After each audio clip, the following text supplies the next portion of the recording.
It was a great way to get things started yesterday. A classic game to open things in the afternoon contest, and Great Britain flexing its muscle in the night game. Yeah, it was a blast. And I've got to say, we talked about this a lot yesterday. We're just so excited to be back on the international stage. It's been 5.5 years, 2 good games yesterday. Again, last night, Bruce Bochy using all his pitches, trying to get some work in. But 2 good games to kick this thing off. So today, the winners from yesterday have moved on. Spain will square off with the Czech Republic. That's game number 1. We're getting set for those 2 teams right now. And again, it's 2 teams that don't really know a lot about each other. They did square off in some exhibition matchups prior to the start of the Classic Qualifier, but there's a lot of unknowns coming in. Yeah, there really is. I mean, that's the big challenge with these qualifying events. You just don't have a big book on certain teams. And again, we saw this yesterday. We saw Czech Republic. We're going to see Germany tonight as well. They were in attendance yesterday, getting as much as they could on the Spanish team in the afternoon game. Let's take a look at the format for these World Baseball Classic Qualifiers here in 2022. We've got a pair of 6-team pools, one here in Regensburg and the other coming up in about 2 weeks in Panama City. The top 2 teams from each of these pools will move on to the main WBC coming up in March in pool play 4 locations across the globe. This pool, a modified double elimination tournament, so if you lost yesterday, you're still alive, you'll play tomorrow. Teams here seeded based on their national program rankings from the World Baseball Softball Confederation, and the first and second place teams, as noted, will move on to the 2023 main WBC. So here is how things look after day 1. Spain, the winner in that first matchup yesterday over South Africa, moving on to square off with the Czech Republic, and we got a great one set for tonight with this power-packed Great Britain squad. Scored 14 runs yesterday. Moving on to take on Germany, the host nation tonight. We're expecting a sellout crowd as the German fans have turned out in force today for a Saturday afternoon game. That's going to be a lot of fun tonight. Yeah, it's going to be a blast. We know it's sold out. You know, obviously the host nation here, and their roster is full of talent too. And it's funny, Tyler, you talked about this yesterday. The Czech Republic team was that team that is kind of that, it's the unknown, but you said that they'll gel going up against this Spanish lineup today. This is the starting lineup for Spain. 1-0 after yesterday's victory, a 5-4 thriller. They held on to knock off South Africa. It's a former big leaguer, Angel Beltre, who leads things off. Angel will be followed by Noel V. Marte, the stud young shortstop in the Cincinnati Reds organization, who was on yesterday with a couple of walks, stole a base crucially in a big moment, and scored the eventual lead-giving run for his team as Spain held on late. Then it's Justin Connell, who was a monster yesterday. 3 for 4, a homer, a double, 2 runs batted in, 2 runs scored. He's the DH. Jesus Uster, he's the first baseman, bats cleanup. Chris Kritzer is in right field. Edison Valerio's at third. Lester Galvan in left. Gabriel Lino, the veteran, is the catcher. And Oscar Angulo is at second base. These 2 teams led by managers with very interesting backstories. And there you get a look at Pavel Hadim, who we were talking with the media representative from the Czech Republic today, and we said, oh, what does he do back home? He's a neurosurgeon. How about that? Like, what? Okay. I talk about baseball on the TV. He's a neurosurgeon piloting this squad. Nelson Prada on the other side, his team already 1-0 to get this thing started. He's at home right now, at home plate, I should say, not at home, but he's exchanging lineup cards there with his counterpart, Pavel Hadim. And we got a chance to talk with Nelson after that victory yesterday, and yeah, I think he was very, even though it was a little bit of a scare put into that Spain team yesterday with a 5-4 win, I think he felt like, no, that's the type of game that we wanted to win. Yeah, I think too, you know, getting a feel for his team, what he has, and for them too, to gel. And it was good getting a chance not only to talk to him, but some of the players, obviously Medrano, the starting pitcher, and then we also got a chance to talk to Justin Connell yesterday. And what a fascinating story. I'm looking forward to diving into that. But there's just so many storylines for these managers, some of the players, and the link and the heritage. Where do they come from? Obviously, guys on Team Spain, not born in Spain, but they do have that heritage. So it was just good to hear him and some of the emotion coming out of that. And there you get a look at the Czech Shohei Ohtani, Marek Minorik, who gets the start today, a big-bodied right-hander, a traditional guy. He'll go fastball, change-up, curve. I'm going to let you talk about that stuff because you're actually knowledgeable. What I know about him is, as we were told today by Martin Klaus, who came up and talked to us about this roster, last year he led the Czech Extra League in home runs and strikeouts as a pitcher. So he's the two-way guy, one of the two-way guys on this team. Yeah, the Czech Republic Ohtani, I love it. But we're going to see hit that strikeout. some of those strikeout numbers go to work, but he had some time with the Phillies in his prime. He was low 90s, 93, 94. He's still sitting upper 80s, can touch 90 on the fastball, up and overhead, and this is who's playing behind him. This is a Czech Republic team that has been together for a very long time. You've got Menšík in left, Dubový in center, Hloop in right. Kubica is at third base. Wojtek Menšík, who is Matej's brother, he is at short. Jakub Heitmar at second, Martin Mužík over at first.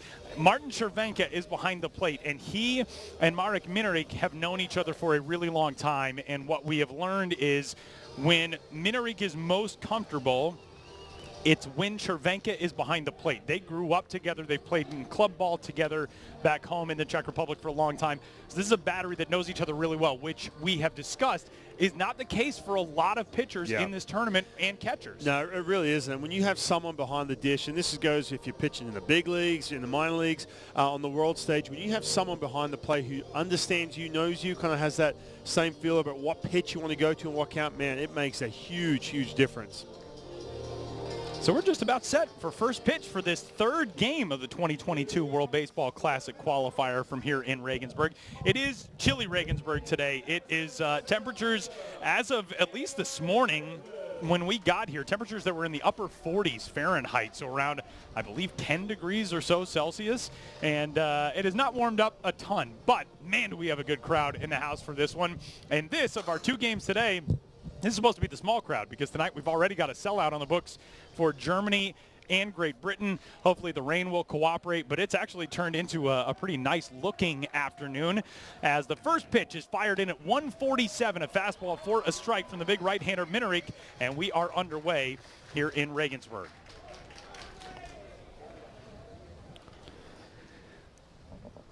Big cut and miss there from the leadoff man, Angel Beltre. Beltre was 2 for 5 out of this spot yesterday, the former major leaguer, who stands in and waits as Minarik going to work quickly. Nearly put him down on 3 pitches, just missed. He's got that good tempo working. You mentioned having that relationship with Červenka behind the plate. It's a different look, too. He's big body, like you said, up over the top. It's a tough look. Over to first, and Martin Mužík has got it for an easy out. 1 up, 1 down. Again, we talked about this a lot yesterday. If you're just tuning in for the first time, you know, whether you're from around the world, this is important too. Look at the pitch count has to be a key here because there's a lot of limitations. You throw 85, you are done. That's basically the cutoff point. You cannot pitch beyond that. So it's going to be interesting too. And again, a lot of these teams, they play a little bit different. We saw this last night with the Great Britain team. They kept guys to an inning. Obviously, Bruce Bochy just wanted to get some of the younger guys some work in. But that's a big part of this tournament. There's a swing and a rope out to left field. That's going to be a base hit, the first of the day for Spain, and the first of the World Baseball Classic Qualifier for the top prospect on this squad as Noelvi Marte serves one out in the left. He's got a knock. It's a one-out single for Spain. And one of the biggest prospects in the game today. You are going to see Noelvi Marte in the big leagues very, very soon. Look at that swing, staying inside that ball. And again, I wouldn't be surprised too, Tyler. We see some fireworks out of that bat today, next couple days for sure. So with 1 on and 1 out, it brings up yesterday's hero, Justin Connell. Justin Connell, born in Barcelona, and you look at his baseball background and you see that he came out of American Heritage High School in Florida, and you might think that he is a guy who spent all of his life in the U.S. and maybe was just born in Barcelona. He spent 9 years living in Spain as a kid, and we talked to him in the post-game press conference yesterday as he lines this single back up the middle. I said, how is your Spanish? And he switched into Spanish instantly, as impressive. Smooth as possible.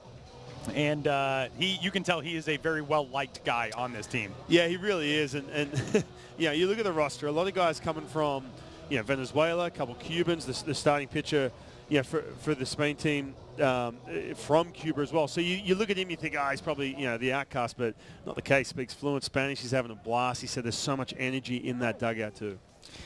So after that leadoff ground out by Angel Beltre, back-to-back singles, and the first pitch there for a strike to Jesus Ustariz.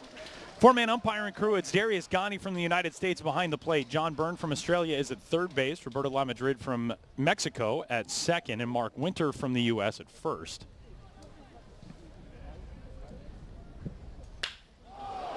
Driven well.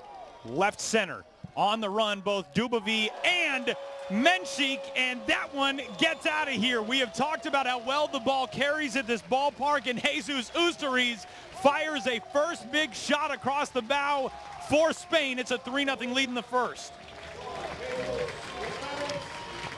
Wow, that ball's crushed, wasting no time in this first inning. Usturiz, couple guys on, jumps all over. They've been aggressive against Manarik early in this game, getting that fastball up in the strike zone.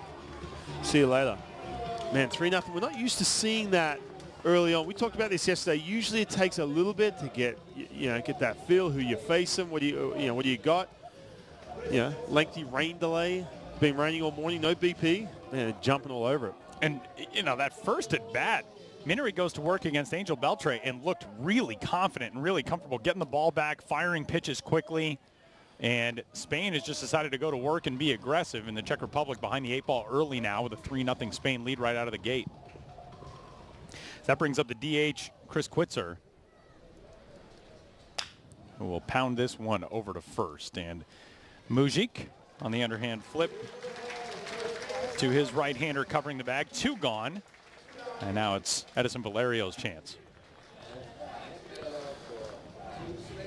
There are a lot of Czech baseball fans in the house, and the first base dugout, the few rows of seats behind it, packed with Czech fans. Some more behind the plate. They are getting loud, trying to get their team into the dugout for a chance to get the offense started here in the bottom of this first inning, as Marek Minarik will try to get out of it against Edison Valerio with the bases cleared. And a grounder over to third. The gorgeously stirruped Jakub Kubica over to first, and that retires the side here in the top of 1. But a 3-run homer from Jesus Usturiz gets things started for Spain in the top of the first, as yesterday's winning squad from the afternoon game off to a good note to get this thing underway on Saturday afternoon. Spain with 3, Czech Republic coming up in Regensburg.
Starting lineup for the Czech Republic in the first game for this Czech squad here at the 2022 World Baseball Classic Qualifier, as announced by manager Pavel Khadim. It is Wojtek Menchik to lead things off. Then it's Petr Zima, the designated hitter, is right behind him. Marek Hlup is the right fielder, batting in the 3 spot. Martin Červenka, who is a name that may be familiar to U.S. baseball fans. We'll talk about him. He's the catcher cleaning up. Matej Menchik is the left fielder, batting 5th.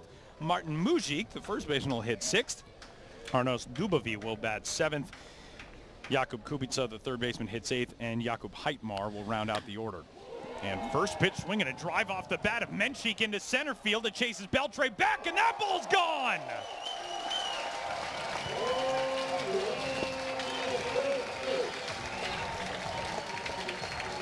We got a game already. Wow. Bringing out the bats today, both teams. Spain going deep, and for Czech Republic wasting no time to get on the scoreboard. First pitch of the game, fastball middle around 90 miles per hour. That ball crushed dead center. Look at that. Tell you what, you go down 3-0 early on, you think, man, well, this is not how we wrote this up if you're the Czech team, because you're going into this, you're excited about that first game. You've waited so long to get here, and all of a sudden, man, you can breathe a little bit now after seeing that. And for Rogelio Armenteros, former 22nd prospect for the Houston Astros, has a little bit of big league time, came up in 2019, played in Mexico this year. You can see that fastball, that big breaking ball you just see there, and a changeup.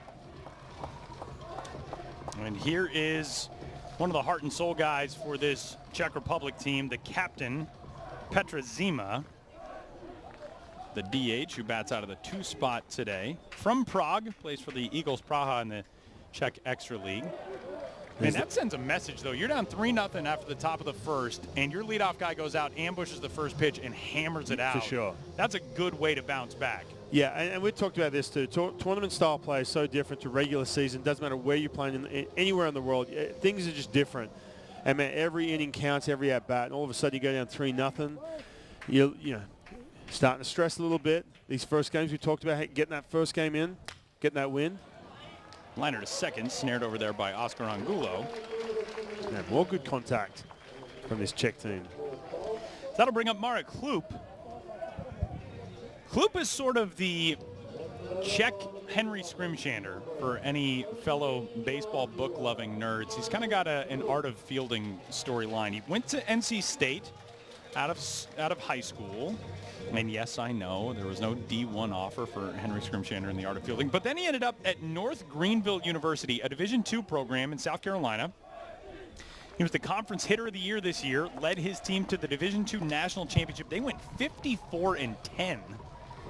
And he put up obscene numbers at the D2 level. There's a lot of collegiate talent. There are a few former pro players on this roster, but this is a young Czech group that has played together for a really long time. And we'll see how they respond to that big start for Spain in the first. They've already responded with 1 run as the count's 1-1 on Klup. It's interesting, too, hearing that little connection they had for Czech players to North Carolina. NC State, another kid. Yeah, Wojciech Menchik, the leadoff man. Yeah. An NC State product. As that pitch is down and in. Mike Griffin, who is the former head coach of this national team program, he's got some North Carolina connections. And we were talking with Martin Klaus, the sort of press attaché, if you will, for this Czech Republic team. And he said, Mike Griffin's the guy who gets our guys seen by people in North Carolina, especially. When he gives a recommendation, people know, oh, this guy's going to be good. And this is one of them in Marek Klup.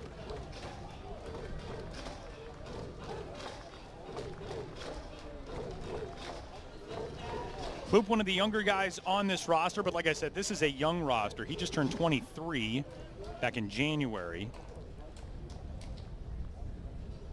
3-1 on him as he works out of the 3-hole here against Armenteros. Man, this is a great atmosphere already.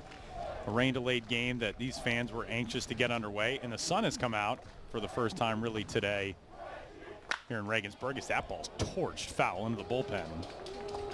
Man, there's been some good contact. Yeah. Surprise. I mean, that's a good fastball. Talking upper 80s, 90. Big breaking ball as well. Seeing it really well, this Czech team. No dramas, man, going down 3-0.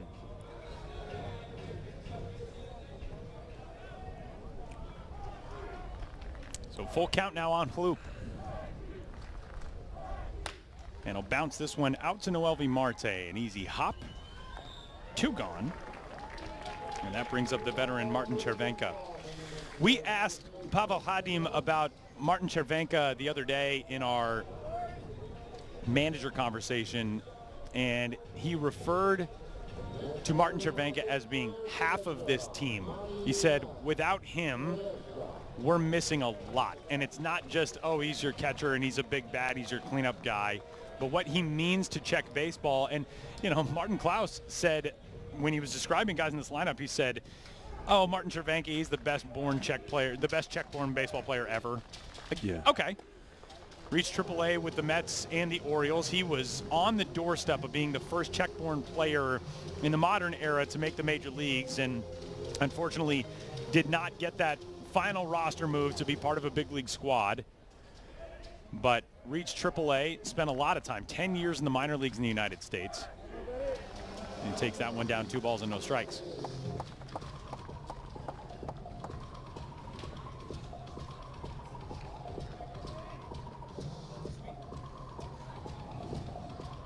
Hitters count here for him at 2 balls and no strikes.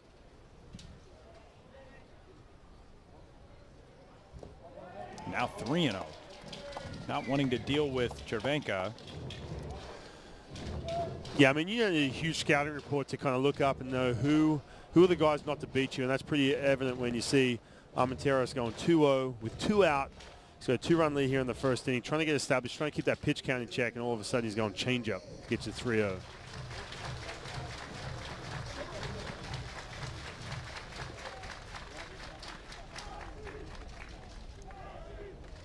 Into the windup. 3-0 is down the left field line. That's foul. That's the confidence that this Czech Republic squad has in their veteran and their cleanup guy. 3-0, the green light's always going to be on for Martin Chervenka. There's another player on this squad, Martin Chervinka, Cervinka. I talked to Martin Chervenka earlier this summer for a podcast interview, and I said, in the Czech Republic, does anybody get you two confused, Chervenka? And he said, no. No. I was like, oh, okay. It's like Smith and Smythe, essentially. It's very different to people who know the names and speak the language. And I said, all right, that's a dumb American broadcaster to get confused by that, which, you know, I did. I did lose some sleep last night worrying about the pronunciation. I'm not going to lie. There are a lot of names on this Czech Republic roster that if you are somebody who's followed prospects or knows college baseball, you'll recognize. But this guy is the linchpin as he swings and can't get a piece there. Armenteros able to fool him on the outer part of the plate on 3-2, and that will retire the side. But the Czech Republic able to strike back. A leadoff homer by Wojciech Menchik, who gets his team on the board here in the bottom of the first inning. And we are headed to the second. Some fireworks early on, and a 3-1 lead for Spain over the Czech Republic in game number 3 of the 2022 World Baseball Classic Qualifier.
the second inning. Spain with 3 runs in the first on a 3-run homer by Jesus Usturiz. The Czech Republic with response on a leadoff homer by Wojtek Menchik. And we go to the top of 2, and we'll see how this game settles into a rhythm as Lesser Galvan will lead things off for Spain. Left fielder, the first man into the box to face Marek Minarik. Then it is the catcher, Gabriel Lino, and the second baseman, Oscar Angulo. And a bouncing ball left side. That'll stay fair. It hops over the bag. Trouble for Kubica, and he's not going to be able to handle it. Yeah, it's really important for Minarik in this inning just to settle in. You come out of the gates, you're excited, you're obviously representing your country. First time on this stage for a long time. You give up that 3 spot, you get rattled a little bit, facing some good hitters. You just got to settle back in. Obviously the error to start this one off. Just press the reset button a little bit. Take an extra breath. Keep doing your thing. Try and settle in as quick as you can. So here's the catcher, Gabriel Lino. Went 1 for 4 yesterday.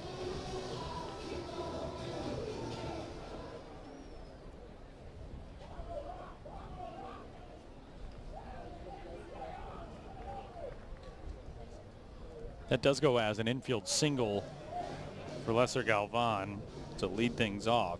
That ball coming over the third base bag, that's tough for an infielder because you're worried about playing. If it hits the bag, it's a fair ball, and it's going to bounce weirdly. Hopped right over the bag, and Kubica tried to field it sort of trending into foul territory. It's not an easy play to make. Lino waves and can't get a piece of the 1-0. Yeah, slow roller like that. And also, too, regardless of the speed, you do have to rush, and you kind of have to make that split-second decision. Say, all right, am I barehanding this thing? Am I going to try and come around it? Especially when you mentioned, too, the angle over that bag. Decided to barehand it, just couldn't get that grip. Maybe a little bit of weather, too, involved. Obviously not the rain, but just still the cold. Tough to get that grip. The field staff here has done an awesome job. I mean, you would not know, aside from the fact that everybody's bundled up in the crowd, I don't think you would know that we've been dealing with rain for the better part of the last 2 days. Murray Cook and his crew, incredible work from them as always. Yeah, it was hammering this morning. It was coming down really good. 2-1 swing and a miss. Good changeup right there from Minarik. It's that swing and miss. We talked about leading the Czech league in strikeouts. Getting the 2 strikes. Both these teams are going to be aggressive.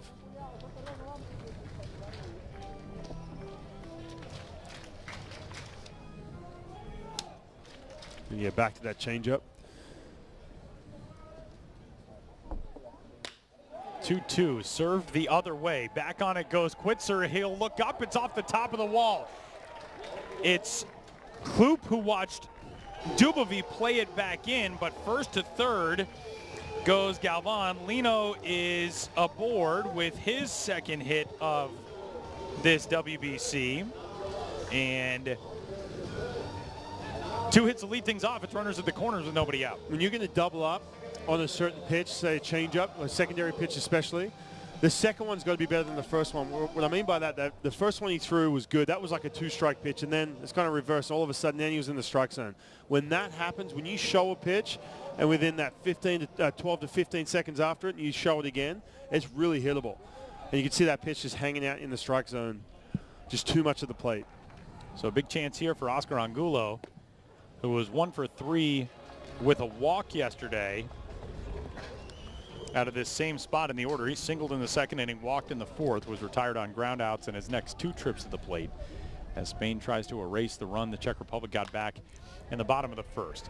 And this may get the job done. Kloop comes in, setting up behind it, makes the catch. Tagging at third is Galvan. The throw cut off, and that sacrifice fly makes it a 4-1 lead for Spain in the second.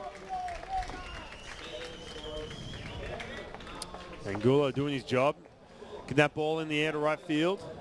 Talked about this yesterday too. A lot of manufacturing going on. It's a little bit different to what you're watching in the US now in the big leagues. You're going to see more small ball. You're going to see bunts. Just trying to generate runs, especially early in the game too. So important.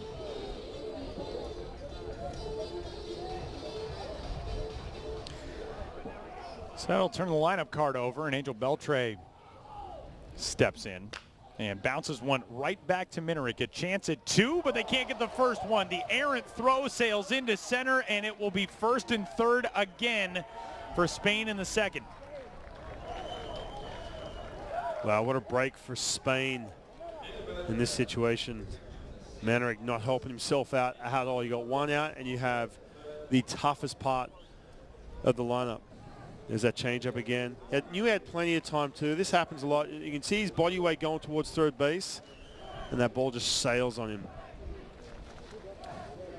So the error, instead of getting the Czech Republic a second out and maybe finishing the inning, instead sends this thing to Noelvi Marte with 1 out, runners at the corners, and Marte coming off his first hit of the qualifier last inning. Marte's going to get pitches to hit in this situation. You can't really pitch around him. Yes, you have an open base. But you can't start loading the base up with Connell coming up, and the guy who went deep in the first inning. Your star is right after him. Guy you're real familiar with, the pitching coach for this Czech Republic team, John Hussey, fellow Australian. Yeah. It was odd, man. We were talking to the Czech, their manager yesterday, and diving in. Obviously, he's got that thick accent. Yeah. And all of a sudden, hear this, "Hey, g'day, mate." It's like, hold on a minute. Repping his Czech Republic hoodie. Marte down the line and left. He's got another base hit, and he's going to add to this Spain lead. In from third is Lino. Beltre is into third. It's a 1-out RBI double for Noelvi Marte, who's 2 for 2, and Spain makes it a 5-1 game in the second. Man, just too hittable, too easy for a guy like Noelvi Marte when you're sitting that fastball middle of the plate. Look at this. He's starting to ease in to where he's at. Wearing that Team Spain uniform. I saw him yesterday. He's a little off time early. You see, you might see a pitching change right here. Yeah, that'll do it for the big right-hander, Marek Minerick, who got the nod in game number 1 for his national team, and unfortunately will exit this game after an inning and a third. Czech Republic's headed to the bullpen. We'll tell you about the new arm when we return.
Not the start that the right-hander Marek Minerick would have liked for his first World Baseball Classic Qualifier appearance of 2022. He'll give way to the bullpen and the righty Andre Satoria, who inherits a tight spot. Runners at second and third, 2 already home here in the top half of the second inning, and a 5-1 lead for Spain over the Czech Republic, and a first pitch breaking ball stays up to yesterday's hero for Spain, Justin Connell, the DH.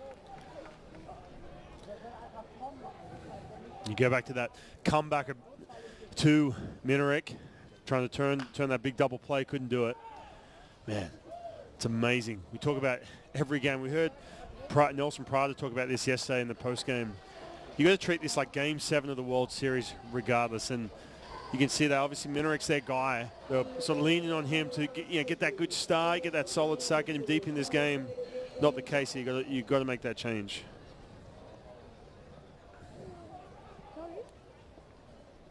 There's the 1-1. 2 balls and a strike. There's a little kid down next to the Spain dugout. He's trying to get the attention of somebody over there to give him an autograph or a ball or something. It is really cool seeing how many families are here today on this Saturday afternoon. 2-1 breaking ball tag to left. That's down for a base hit. Beltre scores. Marte gets the wave around third. Maybe a play on him. There won't be as the throw is cut off. It's a 2-run single for Justin Connell, who continues his monster start to this qualifier, and Spain makes it a 7-1 game in the second. Yeah, you can see this team Spain top of that lineup all of a sudden starting to click. And all click at the same time. Look at this big curveball, slow curveball. Just kind of sitting back like an ephus. Justin Connell crushing the ball, hitting everything to left field, but with some authority, some exit velo coming off that bat. It's kind of a late wave around third from Candelario Diaz, the third base coach for Spain, and he knew the situation, knew the arms and the speed of Noelvi Marte. We talked yesterday about how that's one of his best graded tools. He's got a 60 grade run tool, the second ranked prospect in the Cincinnati Reds organization and MLB.com's number 18 overall. And Marte makes it in pretty easily with that throw being cut off. This is not the way the Czech Republic expected this one to go. And a drive out to right center field. Dubovy and Kloop heading back and reaching out at the last second. What a catch by Marek Kloop.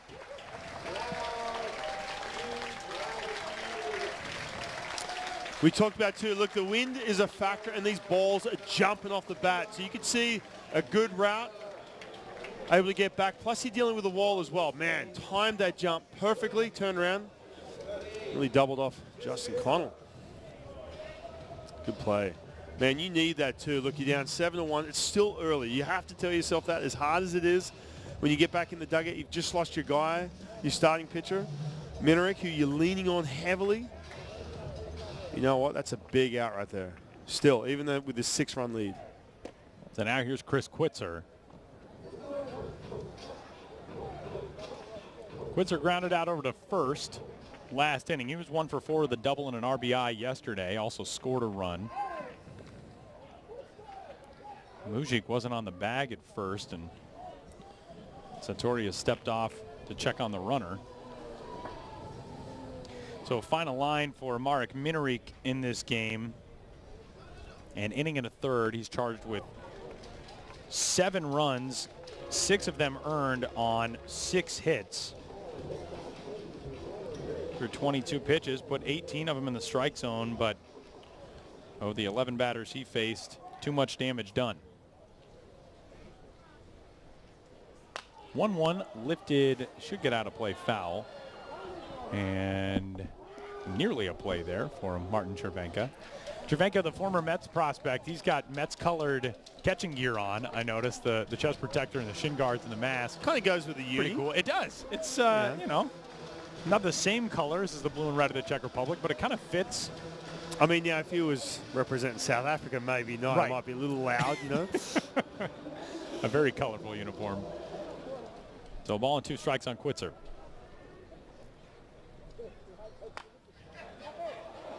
He'll stay alive again. He sends one over third base side near your former teammate and our 4th inning guest today, Mr. WBC. Adam Jones will join us in the booth. I'm excited to have Adam. Me too. On talk. What are we going to talk about? I want to talk about, you know, obviously his time, World Baseball Classic. Runner off from first. Throw down is in time to get him. Good peg by Martin Cervenka as he nabs Justin Connell. And that'll do it for Spain in the second. But the Spanish add 4 and carry a 6-run lead to the bottom of 2.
Bottom of the first inning, it'll be 5-6. Bottom of the second inning, it'll be 5-6 and 7 for the Czech Republic, trailing this Spain team by 6 runs after an inning and a half. Not the start that Pavel Khadim and his coaching staff are hoping for, but still a lot of time to work with, and it'll be Mate Menchik to get things rolling here in the bottom of 2.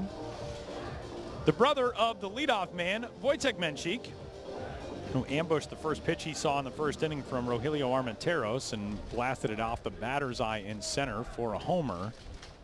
Czech Republic trying to dig deep and climb back into this game as the first pitch of the bottom of the second is ball 1. Got to give a shout out. We're obviously doing this broadcast, MLB.com, MLB TV, World Baseball Classic's official YouTube and Facebook channels. We got tagged by Vladimir Hlup, who's doing the game on Czech TV. He's sitting in his remote broadcast booth, watching the video feed, doing the broadcast. Very cool stuff. So good luck to Vladimir today. I know it's not the game he was hoping to be calling as of right now, but just the bottom of the second. 6-run game. You got plenty of time. They're good. All kinds of time to work with here today. These Czech fans, man, if I was not calling this game, I'd be hanging out on that first base side with the Czech supporters group behind the dugout. They've got the Menchik chant going. All in their Czech jerseys, too. Look at that. Very cool. This Czech Republic national team program is dedicated to building things from the ground up in a way that few other national team programs, especially in Europe, are approaching their foundational elements. And it is fascinating. When we talked with Pavel Khadim, Ryan, you asked him about, you know, the trends in baseball in the States right now with driveline baseball and the certain types of workouts and pitch tunneling and shaping and how pitchers are building themselves up and hitters and all that. You said, does that stuff filter through over here? Do you get that? And he said, yeah, I mean, we're starting to try to implement that stuff with our guys at 12 years old. Yeah. For how they train, what they eat, how they stretch, lift, work out. That's incredible to me. I mean, they're trying to lay the groundwork to build something that's very sustainable going forward. Yeah, we started to talk about this a little bit on the broadcast last night about, first of all, velocity. And from a pitching standpoint, obviously being a former pitcher, I dive into it pretty hard. But one thing you notice with the best countries in the world, obviously USA, in Latin America, the countries down there, and in Asia, in Japan, Korea, the big difference is, from a pitching standpoint, it's just purely velocity. You come into a situation like that, and you've seen it too, Tyler, you cover some of the junior tournaments, you'll have this, you know, you put these countries, this pack of countries that have plus velocity, and these other countries, I'm talking Australia and Czech Republic, etc., they just haven't seen that velocity at all. First of all, from a hitter standpoint, you just don't see it. And second of all, you just don't develop that way. So to hear him say that was refreshing. You have to start, I'm not trying to get crazy here, but you have to start young in building that foundation. One thing I was really impressed with what he said was the foundational point. It's about from the ground up. It's not just about, you know, doing doing drive line with their weighted balls and everything else. That's part of it, but that's the last 10%. For kids that young, you want to build that foundation first from the ground up. That lower half, get them strong, get them rotational. So it's exciting to hear that. Really is. It's something you know a lot about, doing coaching work with younger players, and it's become so much a part of the fabric of baseball these days. And it's crazy, man, because what kids are doing now in this game, I did the U15 Baseball World Cup a few weeks ago in Mexico, and in talking with Drew Breezy, the USA Baseball manager, squad that ended up winning that world championship, he told me they had 6 players on their roster. They had an inter-squad workout at Tempe Diablo Stadium, the spring training home of the Los Angeles Angels in the Phoenix area in the U.S. state of Arizona. 6 pitchers hit 90 miles an hour. That's amazing. On a U15 amazing. team. 14 and 15-year-old. 30 years ago, if you had a major league staff, you would have been thrilled to have 6 guys who could touch 90. It's unreal. It's unreal. And you see these viral videos now of, like, you know, 17-year-olds, you know, pumping up in 90s. He's just like, wow. But it's a different scenario. It really is. It's a different generation, and we all know velocity reigns king. We see it in the big leagues. Guys hitting triple digits like it's nothing. It used to be, if there was that one guy hitting triple digits, it's like, whoa. I remember Joel Zumaya back in the day with the Tigers. Like, man, he's like 100, 101. Now it's just common throughout the big leagues. Kyle Farnsworth. Exactly. Those guys. I do remember, when I was a kid going to big league games, if you saw a guy top 95 on the in-stadium radar gun, it's a big cut and miss there by Martin Mujic, you thought, like, man, this dude, what a monster. This guy can hit 97, whatever it is. Now everybody does that. Yeah, the bar has definitely been raised. And it's one thing, too, and, again, going back to, sitting there talking to the guys from the Czech Republic, it's one thing, we see this a lot. Everyone talks about it's all about velocity. Again, that gets you on the map. But it's also about being sustainable as well. How do you stay healthy? And he brought that up to me, which was really good to hear as well. Okay, yeah, sure. You want guys to be able to throw hard, but can they sustain that? So, just hearing those things, again, coming from a country like Czech Republic, I can't put them in the same boat as Team Australia. Growing up in Australia, it's really similar. Called strike 3 on Mujic, so he is gone. That leadoff walk to Matej Menchik. He's still aboard at first, and here is Arnoš Dubovi.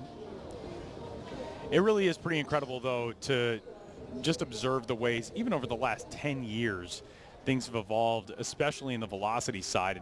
And, you talk about how do you stay healthy. There's the incredible, seminal book, The Arm by Jeff Passan, in which Jeff Passan examining, pitchers' injuries and specifically relating to the UCL ligament, the ulnar collateral ligament in the elbow, the ligament that gets replaced in Tommy John surgery. He said scientifically, there's basically no reason why the UCL should not snap on every single pitch. Like, it's such a fragile ligament as that ball will scoot away and Menchik will scoot first to second on the wild pitch.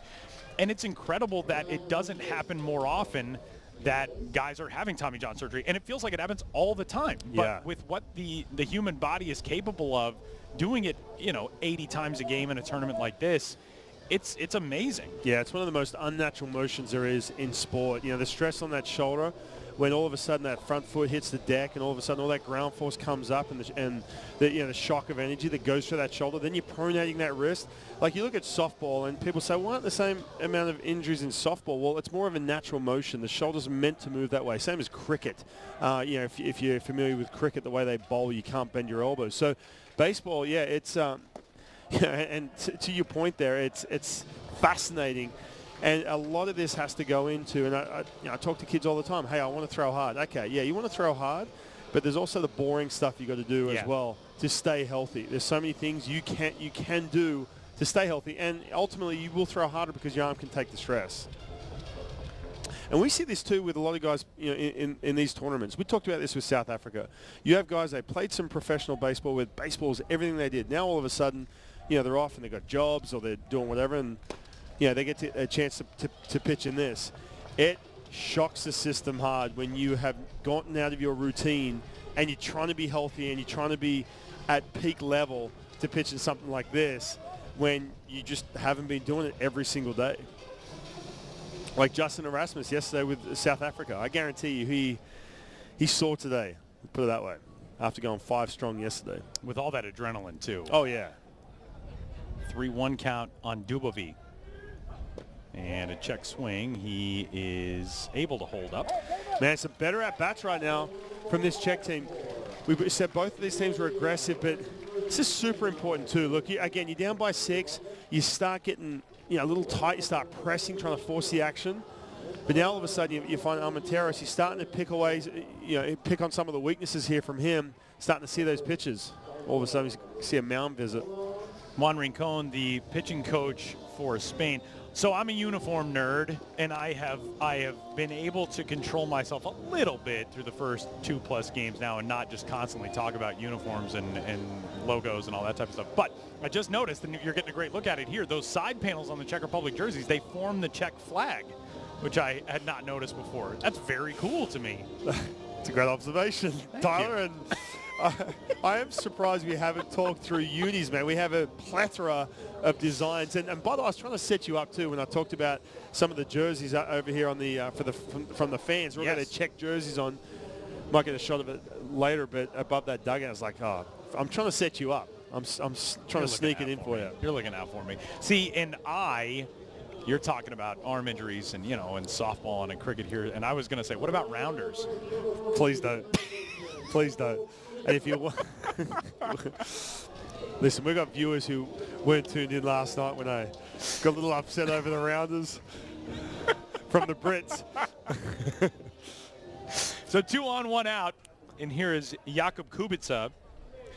Kubica is really kind of the self-made Czech national team rep, as a grounder to first comes with the runners both off. So that keeps the Czech Republic out of the double play, and it advances Menchik to third and Dubovic to second. So it's a 3 unassisted put out, but now 2 in scoring position with 2 gone for Jakub Heitmar.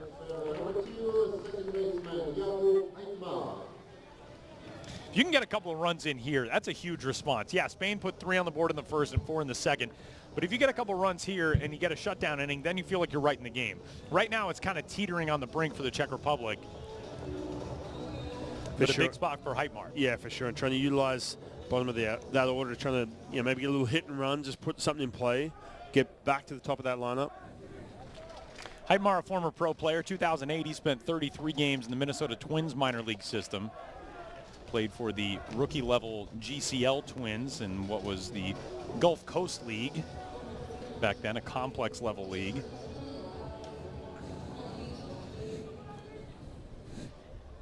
Over those 33 games, slash line of 247, 297, 282. 1-0. Skied out to right. Outfielders had trouble yesterday, but Chris Quitzer's got no issue with this one as he puts it away, and that'll wrap things up in the bottom of the second. Czech Republic threatens but leaves a pair. We're headed to the third in Regensburg.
The environment is so festive.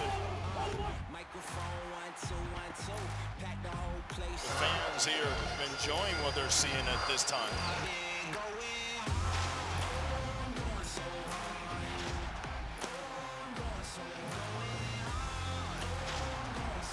Marching to the World Baseball Classic.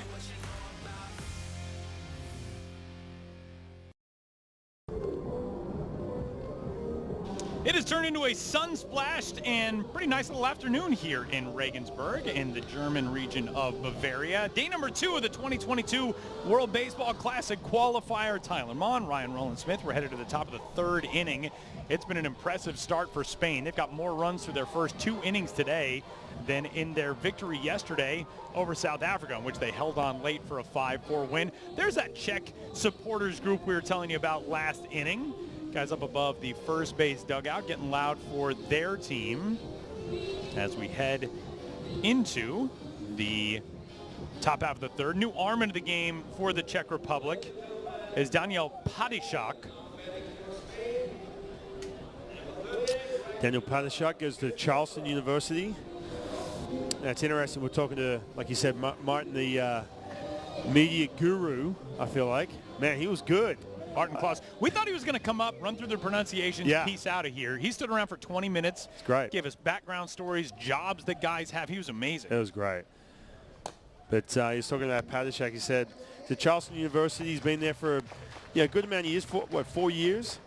And every year, he's had the chance to go on the Czech Republic, the national team, and they said, hey, look, we can't let you go. And then this year he's just like, you know what, I'm going. I'm out. Swinging a liner to left field, and the first man in to face him, Chris Quitzer's got a base hit.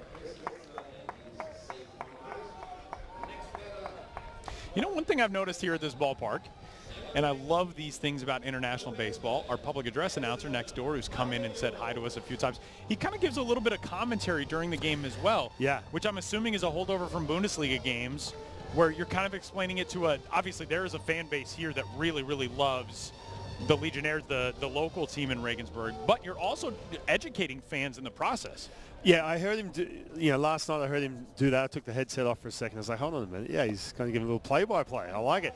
What's funny about that? When the Dodgers and the D-backs opened up in Sydney, we had 2 games down there to open the season up. I was with the D-backs. I remember at the Sydney Cricket Ground, and again, a lot of the fans in attendance, they understand baseball, but every time there was a play on the field, base hit or a double or something, you would see it would flash up double with like an explanation underneath it. And then there'd be like a little trivia. And I was like, man, that's perfect. And it's funny, some of my friends who are not baseball savvy was like, oh yeah, I kept just looking up on the board and it was explaining everything. I was like, oh, perfect. There's a swing and a drive in the air to left field. Back on it is Menchik at the wall, leaping, and it's gone!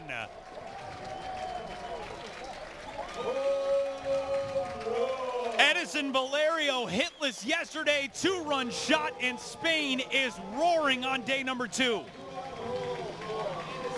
This Spain team showing some thump.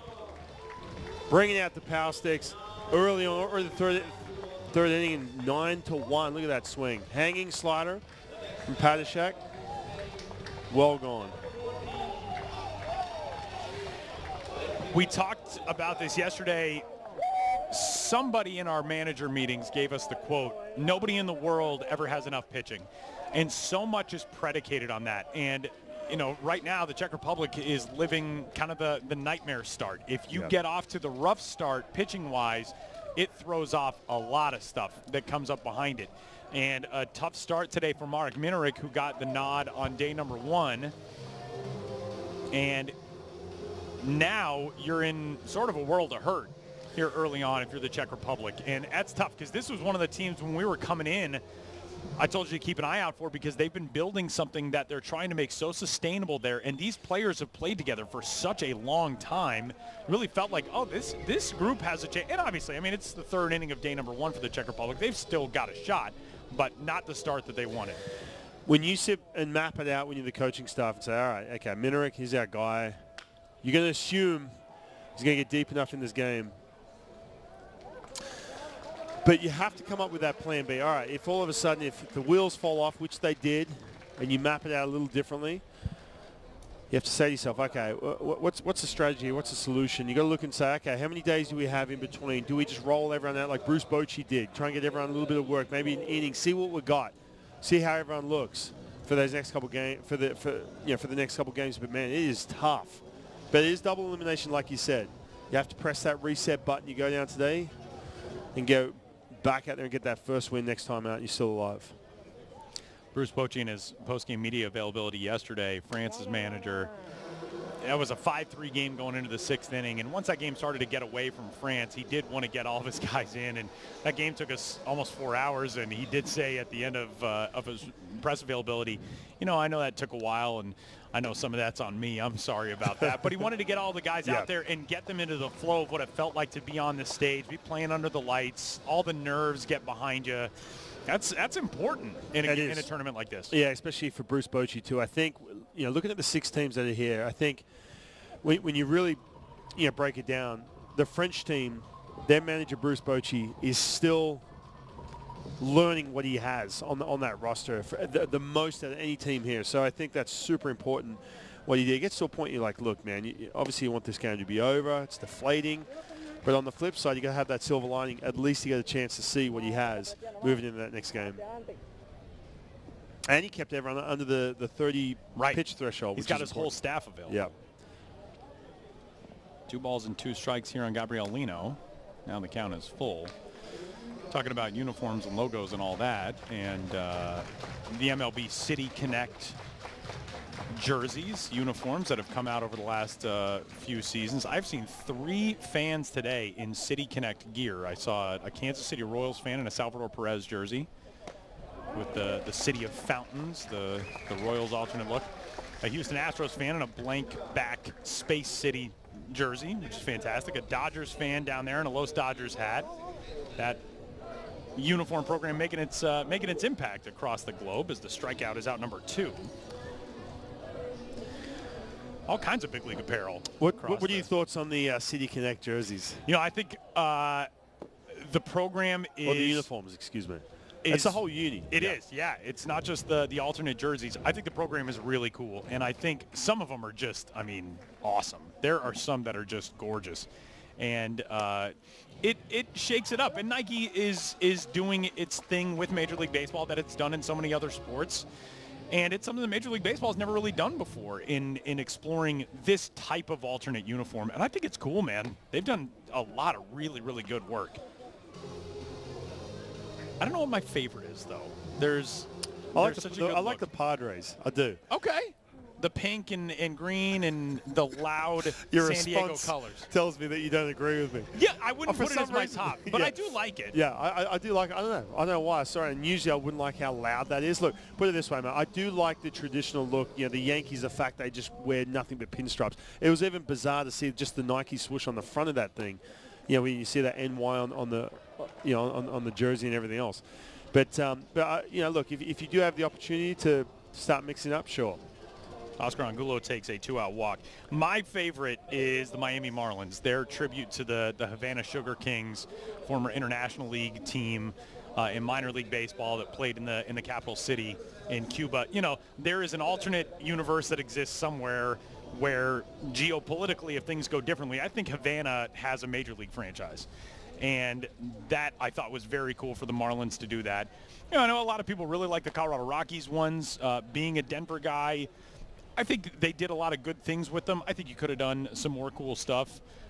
Those Space City ones that the Astros came out with, I really dig. The Mariners next year, I believe, are one of the final teams to be rolled out, as this one's line foul down the left field side. Not wild about the Brewers look. I think the Royals ones are good. Everybody's down on the Cubs Wrigleyville ones. I like those. I think they're cool.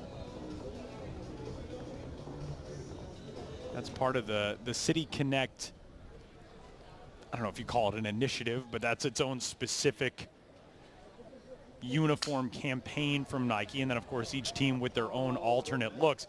And, you know, you travel around the globe, it's not often that you come across a team that has as many cool and distinct looks as the Legionnaires, the Regensburg team.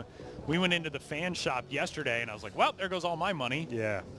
Got a bunch of different awesome 5950s, new era hats. In there, for sure. All right, I promise I'll rein it in. I promise. Just get your Euros out, buddy. Lock it in.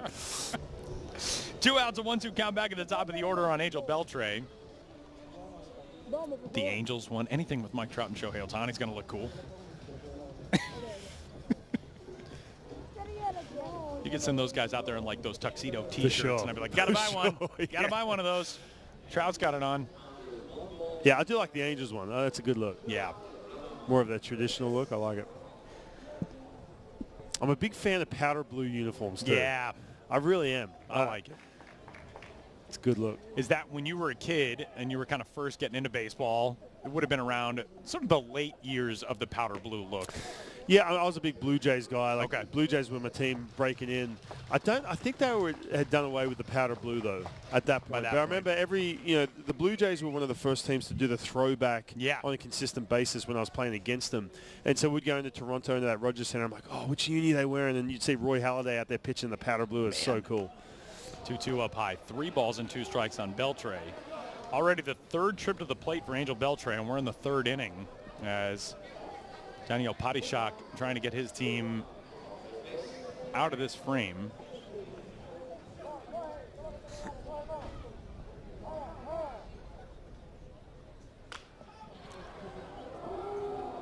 Tell you what, anywhere I pitched in the AL East, it was always tough regardless of the uniforms. One of those teams, the Baltimore Orioles, we're going to have Adam Jones one of my ex-teammates, and then he got traded to the Orioles. It was always a tough matchup facing him. I'm looking forward to talking to him next inning. I am so excited to talk to Adam Jones. It'd be cool to talk to any, former big leaguers here taking in these games, but he has the defining World Baseball Classic moment. He was the guy in 2017 who helped spark the U.S. to its first ever World Baseball Classic championship, and we'll talk with Adam Jones coming up here next inning. 3-2 is swung on and missed, and that will do it for Spain here in the third. But the world's number 19 national team puts on 2 more, and the lead sits at 8 as we head to the bottom of 3. Oh, remember this song? Ugh. Love it. Blue dabba-dee.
Bottom of the third inning, it has been all Spain so far this afternoon, a 9-1 lead over the Czech Republic, but it'll be the top third in the order for the Czech side as we head into the third.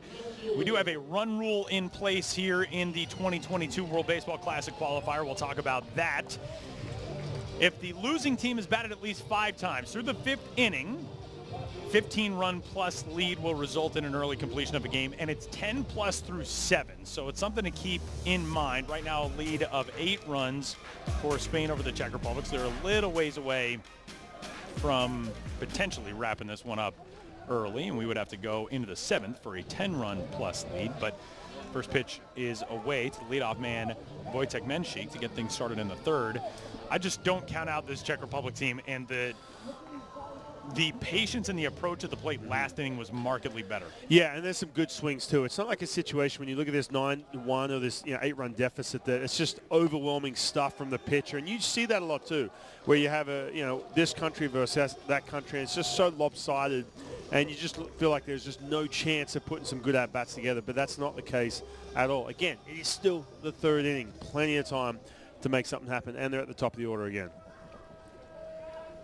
And a 2-0 count on the leadoff man, Menšík, who crushed the first pitch he saw in the bottom of the first inning for a leadoff homer off the batter's eye in center.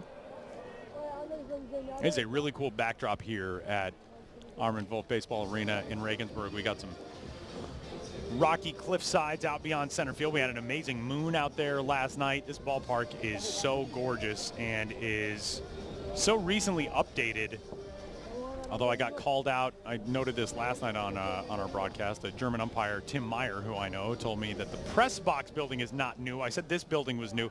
They've done some work to this building. The building on the first base side, which you'll see in the background of shots of left-handed hitters, that building is brand new. They built a new kind of pavilion area. There's a suite upstairs. But this place is so cool. This is such a great little ballpark. 2 baseball fields here, another one across the highway. There's a softball field out beyond right field. One of the largest academies and clubs in Europe. And the 3-1 pitch is low and away. So that's 3 walks over the last 6 batters faced by Rogelio Armenteros, and the leadoff man is on to get things started in the 3rd. Yeah, and Armenteros having trouble with that command. We saw this last inning as well. Starting to labor a little bit. Yeah, you ask yourself, what's his lead up been? He was pitching in Mexico this year. He got released back in May, so you kind of question, okay, where's he been? What's been his in-game, routine? What kind of stamina are you talking about when you're 39, 40, 50 pitches in? Let me ask you this question, too. He sits around for a little while in each of these first 3 innings. Right. And it's not, he pitched with Mexico City earlier this year. You're not sitting in warm weather and in a spot where you're going to continue to feel loose. Mm-hmm. You go out, you get loose and throw an inning. You go back and sit in the dugout. It's a chilly day. You've got the big lead, but it's got to be kind of stressful to go back out there after waiting around for so long. Yeah, and I was one of those guys that, look, I appreciate the run support, fellas, but let's get this moving. Because you want to manage your heart rate too. There's one thing we talk about as pitchers, that you go sit down, and we talk about this with pitch counts as well. You might have a guy who throws 100 pitches, but if it's over, say, it's 5 or 6 innings, it's a lot more manageable because you're constantly going. Your heart rate's staying at more of a frequent beat. But if you throw, let's say you throw 95 pitches or so, but it's stretched out over some long innings like you talk about, and then having to get you sit down, you get cold, weather's a big factor of it, you come back out, and all of a sudden you got to sort of break that mold a little bit. It can be more stressful for sure. It just seems like the sharpness has waned a little bit from Armenteros, but now he gets a grounder to short. Marte kicks it, and everybody's safe. And a rare error from a really good defensive shortstop, Nueve Marte, one of the biggest prospects in the world. And we talked about that, Armenteros. You just don't want to get, and we talked about that too regarding the pitch count as well. You don't want to give, first of all, give extra outs to a team that you're beating by 8 right now. And you want to try and manage your pitching as best you can. So the first 2 on. You're in the bottom of the 3rd, and now you get into the heart of the order. Mara Kloop, the right fielder, steps in. And another thing too, sitting around, you talked about with the pitching, it can make it a little stale too defensively, kind of get on your heels. If the guy's taking forever in between pitches, or he's walking guys. Remember Raul Ibanez telling me, they said, hey man, I love the way you work because you work quick, because sometimes he goes, I'm guilty of it sitting out there in right field. I can get on my heels a little bit.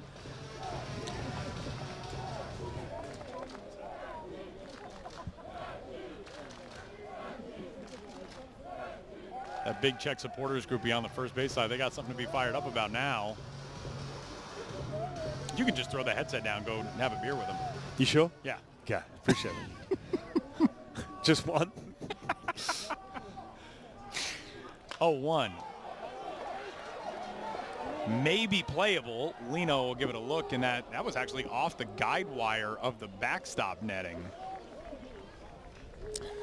It's a big opportunity here. Look, we talk about still being early. You're not going to make up the 8 runs right now, but at least just take a chunk out of that lead. At least get back in the race a little bit. Remember, it's double elimination. You don't have all week to figure this out. Put up a couple runs here, couple runs there, and you're back in business. Yeah, just chip away if you're the Czech Republic. That's the thought process right now. And on the other side, if you're Nelson Prada, I feel like, and there is a right-hander throwing in the bullpen down the left field line for Spain, I feel like the thought process is probably, you don't want to let the Czech Republic start feeling like they're making some headway getting back into this game. Because if Armenteros scuffles a little bit, you got an 8-run lead, go out and get him. Mm-hmm. You can keep him for the next few days. Although he's coming up on 50 pitches, he's at 45 on his next one. You don't want to let this Czech Republic side feel like they're making progress and being able to fight their way back in. For sure, and you know, a couple things to think about when you're looking at this. First of all, Armenteros, they can handle him. And what I mean by that is they're getting good at-bats in. They're seeing all these pitches, good swings off him. Popped him up. Armenteros is the one closest to it, and now he will be called off by Valerio, but the infield fly rule was on anyway. And that's a big out for Spain right there. You can see Armenteros starting to labor a little bit. The bullpen's getting going. Only slowly, though. Still got some time until whoever's down there warming up, we can't see from here, is ready. That's a big out right there. Big chance to do something with none out. Keep putting the pressure on. Gets a pitch to handle. Runners can't move anywhere. So another big opportunity for Martin Červenka.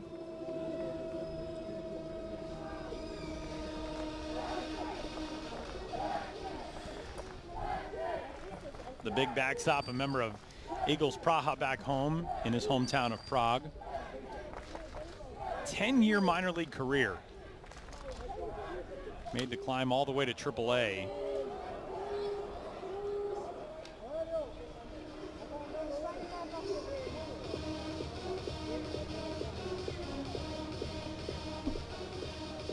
Finds himself in an 0-1 count here.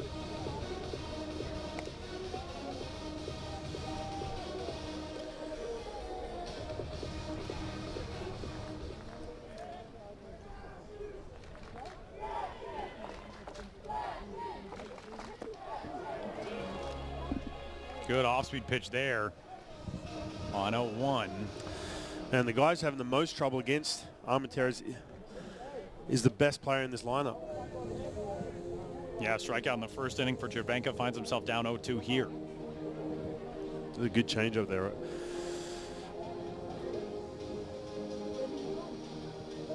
Leadoff walk for Wojtek Menchik. He's at second. He got there when Petr Zima reached on an error charge to Noelvi Marte. 0-2. Just misses off the inside corner. This is a good pitch. Good option, too. Going fastball. Pitching backwards a little bit. Inside part of the plate, but well inside.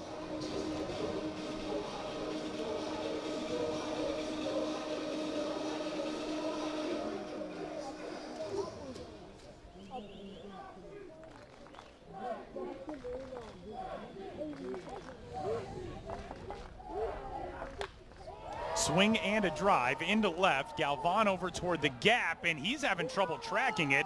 So it's Angel Beltre who comes over from center to make that catch. And 2 gone. Červenka gave it a ride, but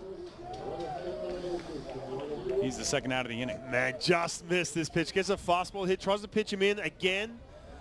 Left out over the plate, and the dugout for the Czech Republic team all kind of came to their feet.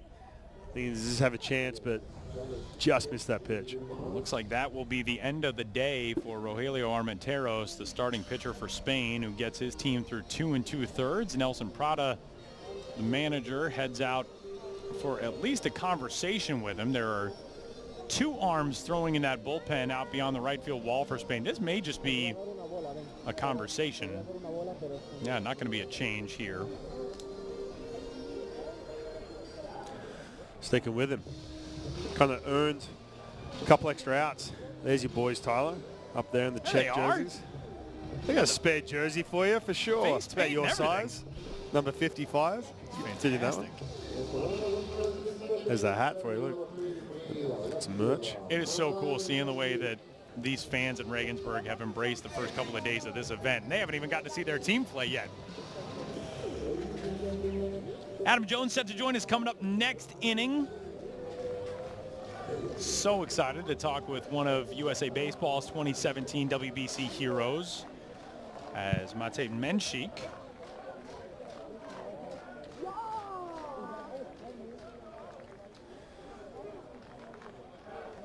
older brother of the leadoff hitter Wojtek Menchik, but this is actually just the second year on the national team for Mate, who takes ball 1 down. Yeah, kind of earned a spot. He's been around for a long time. Only second time, right? Our media extraordinaire for the Czech team. Martin Klaus. I can't get over it, and I've tried to contain myself. He got done. I wanted to show my appreciation as much as I could, but I didn't want to, you know. But man, he was great. When he did all the pronunciations for us, I said, "And now say your name." And he said, "Why? Are you going to credit me?" And I said, "Absolutely, we're going to credit you. What are you, nuts? You give us the best prep we've had so far." It was great. 2 balls and no strikes now on Menchik. I mean, we know who's a PE teacher on this team. Who works for a power company. A power company, exactly. They got an agent. Man. This group. You ever have an agent that you would have played with? Like, yeah, we could throw this guy in the lineup. No. And nothing against. Think about it for a second. No. No. There's a couple former players who got in the industry. Dave Stewart being one of them. Yeah? Yeah. 2 balls and a strike on Menchik. I think Gary Sheffield got into it at one. I don't know if he still is or what he's doing, but yeah, there's a couple ex-players. Makes sense, right? They've been through it. Armenteros deals on 2-1, and he fools Menchik there pretty badly, and the count's even now. First 2 on in this inning for the Czech Republic. They had 2 on with 1 out last inning, left both of those guys aboard, trying to avoid doing the same here.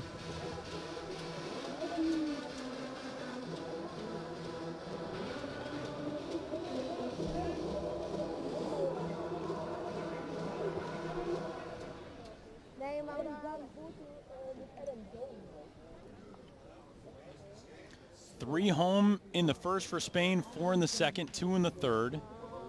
2-2, runners off with it, and a ground ball left side. Another chance for Marte, whose throw to first is in time. And Marte makes the error early in the inning and then showcases that terrific skill set to end the inning. We're headed to the top of the 4th. Adam Jones joins us next from Regensburg.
Where I'm supposed to be. Oh, here's. Are we talking to this?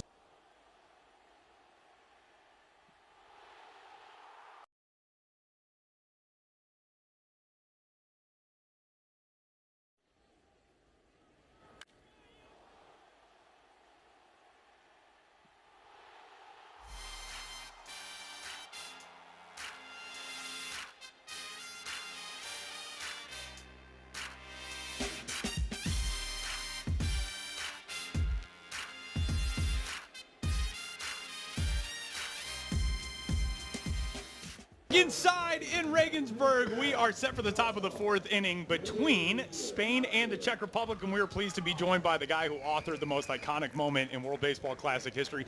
Adam Jones joins us, a far-flung locale from San Diego, your hometown, where you made that catch. How are you, man? It's good to see you. I'm wonderful, man. I live in Barcelona now, so I'm close. Munich is not far from here. Regensburg isn't far, and just being able to be an ambassador for the game of baseball, watching, a lot of these kids out here, trying to, play on the international stage, but also make a name for themselves and represent their countries, their heritage, their families. I think it's just beautiful. And to be here and answer questions for a lot of these guys has been such a treat for me. This is an event that obviously you now are synonymous with because of that catch. Let me start by asking this. How many times do you think you've seen that catch?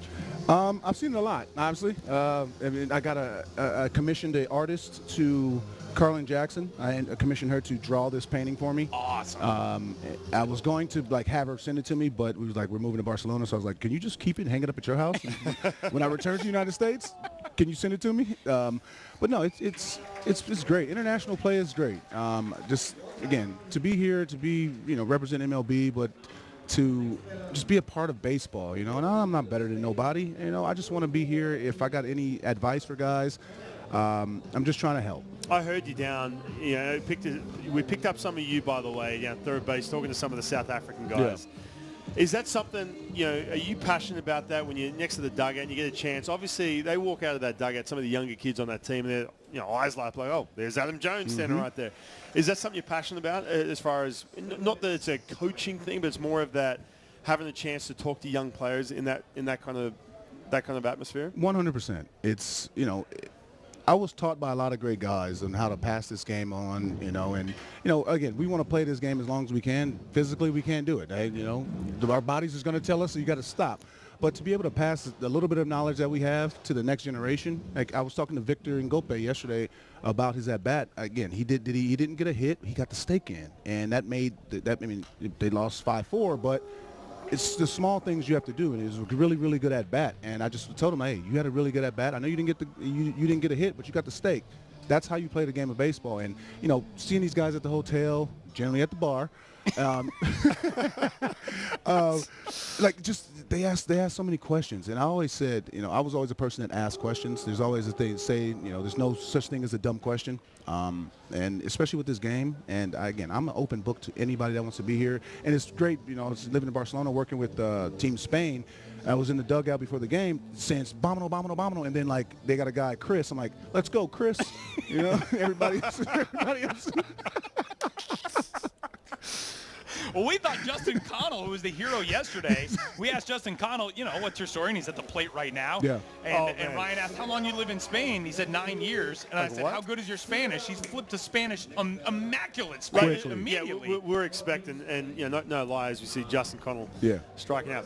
But I thought, look, maybe he's born there, or his parents are on a trip there for 6 months, or just a vacation. He's born, whatever it may be. He's like, no, 9 years, and boom, man, he was pumping out the quickly. Spanish. And he's from Malaga. His family's from Malaga, which is Marbella is the most known city part of there, but that's the best golf in the world. It's like Kiowa.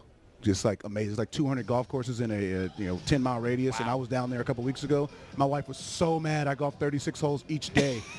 I'm like, I'm leaving at 7 in the morning. I'll see you at 5. Leave me alone. Don't text me. And I'm going to definitely have a lot of beer. So just let me go golf, please. What took you to Barcelona? Why not? Why not? I think it's being international, living, going to play 2 years in Japan. Yeah. Just opened our eyes to. I think we can live anywhere. And then COVID happened, so we didn't have our nannies, we didn't have our in-laws. It's obviously, we're spoiled. Major League Baseball players are very spoiled. I had a great career there. I was so spoiled. And then going over there, it was just us. And it's no, you know what? I like you guys. I like my family. We can live anywhere in the world.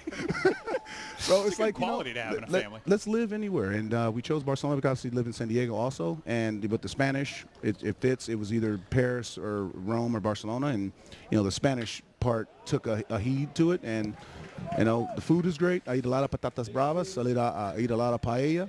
And I'm just enjoying it. No one knows who I am there. I'm riding my scooters around the city. I'm just there. You just see a big black dude in the city of Barcelona. It's me. I love it. I want to get back to the World Baseball Classic now. Playing for Team USA. We've talked about this quite a lot in the last couple of days. Is for the World Baseball Classic to really be a legitimate event, Team USA, they had to have a legit roster, and they had to start having some success, right? Yes. For you, what was it about playing for Team USA? Was it someone who said, hey, would you be a part of this? Or was it something you were passionate about, represent your country? 100%. Like, I didn't make Team USA when I was 16. I got cut. They took – you remember Jeff Flagg? Yes. Jeff Flagg? He was the shortstop. He made the team over me when I was 16. And I just remember, like, damn, I wanted to play for Team USA, like, represent my country. I'm going to play. And they asked me in 13. It was yes, of course. And I had to talk to our team, the Orioles at the time. But I went there like I went in there like, hey, Showalter, I'm playing for Team USA. And he's like, all right, go do what you got to do. Stay healthy and do it, you know. But to represent your country is great. And to play international play is great. And you get to just meet so many different people, so many walks of life. And, you know, baseball, like, this is lifelong relationships, you know. Guthrie's here. Chris Colabello's here. This game of baseball just brings us together, no matter race, nationality, anything. It doesn't matter what you are, but you play this great game of baseball, and there's just so much love and passion in it. And for me, it's what I love to do. It's what I know the best. I'm not the brightest guy in the world, but I know this, and I just want to help out. When you got done with that and you guys won, were you a big ambassador for other players at that point, saying, hey, you guys, look, the best players on these different rosters, you got to play for Team USA in the next WBC? For sure. Right. I was in Trout's tail, like, bro, you got to play. Mookie, you got to play. You guys are the game's best players. Like, they want to see you. Now, we wanted Kershaw there. We wanted Scherzer, DeGrom in 17, but it's hard. The pitching side of it is very, very hard. Right. So I completely understand those guys. I mean, we had Drew Smiley. He came there, and I faced Drew a lot in his career. I remember for him facing Venezuela, he was 93, 95. I've never seen him touch 95. And then 2 weeks later, he has a tear to the shoulder because, like, the passion, the interest of the game, and the stakes.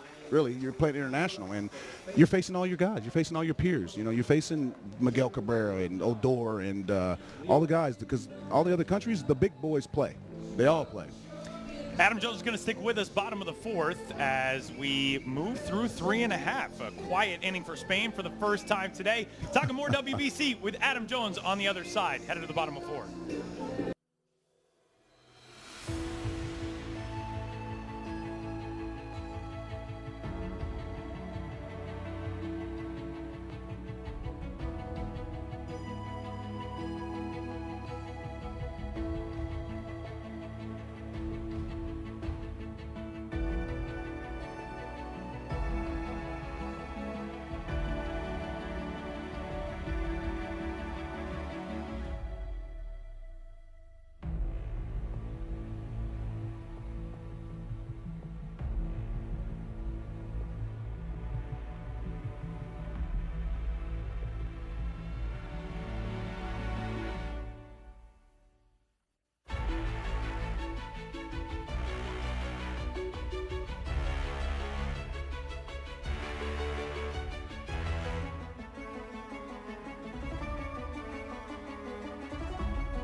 Back in Regensburg, we're headed for the bottom of the 4th inning in a 9-1 game. Spain out in front of the Czech Republic, and hanging out with a World Baseball Classic legend behind home plate.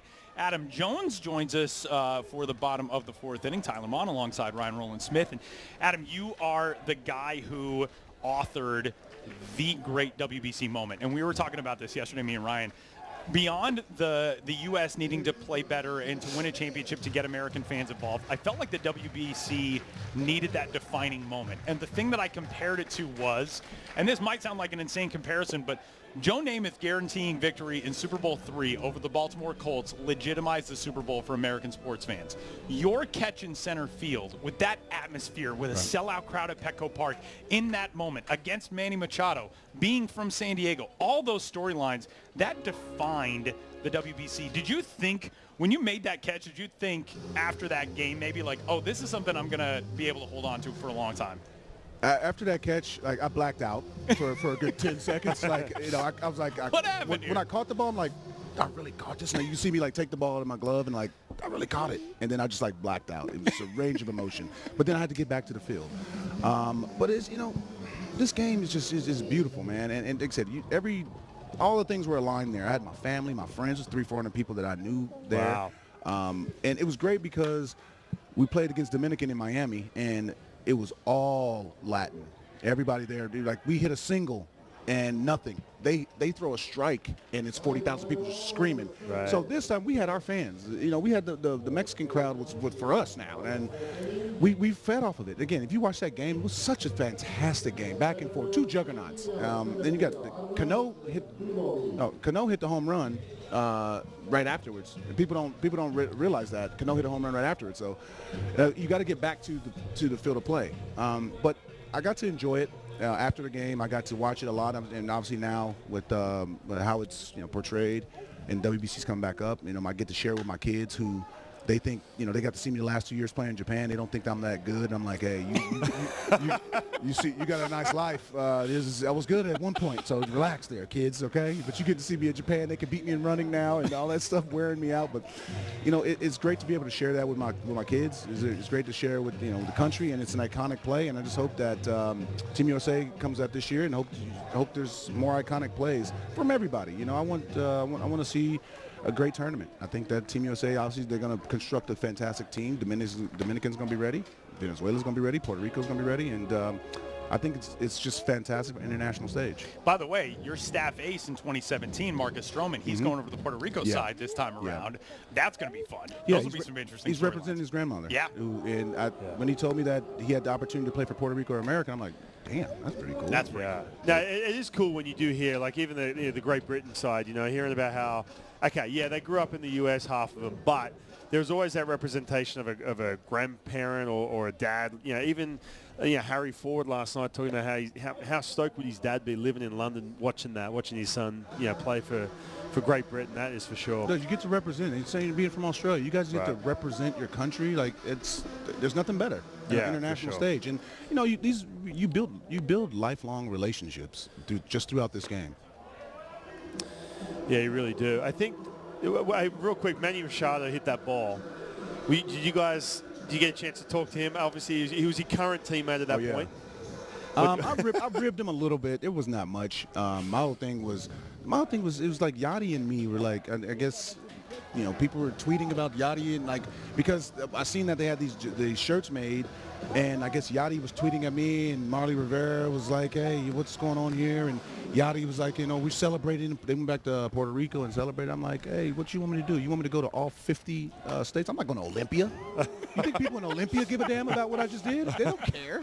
I'm not going to Cheyenne, okay? I'm going to do this places. So I sent him a picture back of me on the jet with my gold glove and a bottle of Blue Label.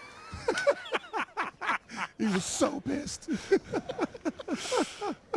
Hanging out talking with Adam Jones here during game number 3 of the 2022 World Baseball Classic Qualifier. You guys were teammates, yep. Ryan Roland Smith, Adam Jones. Did you see a moment ago, they shot us from one of the cameras on the third base side.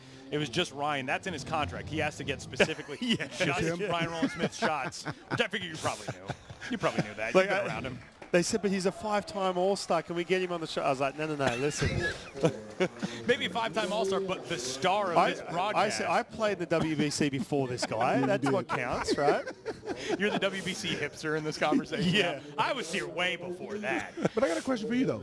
How are you pronouncing these names? So, you have to have something, a piece of paper that shows their names and breaks it down, because the accents here is very tough. So we had the inimitable, let's say, Martin Klaus come up from the Czech Federation, the Czech national team representative, and he gave us every single one. We recorded an audio file, and I have to write them out like I'm 4 years old. Like you're saying it, yeah. Here's the syllable that you emphasize. Here's how you say this one. And it is, I mean, there are some that are just sounds that we don't have. These are just numbers. I don't know how anybody reads this. I don't know how anybody reads this. I just have numbers. I'm like, I'm not even going to bother with I just put 1, 2, 3. I mean, I'm looking at this right now.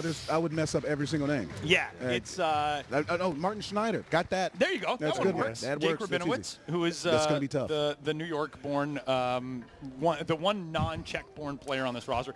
Yeah, there's some tough ones. Because it's interesting with this Czech Republic team, there's sounds that we don't have in English. Right. Like Martin Chlup. His last name, we don't really pronounce it that way. Their manager, Pavel Hadim, we don't really pronounce that way. Who's a neuroscientist, or a neurological doctor, by the way. Their Brain manager. doctor. Yeah.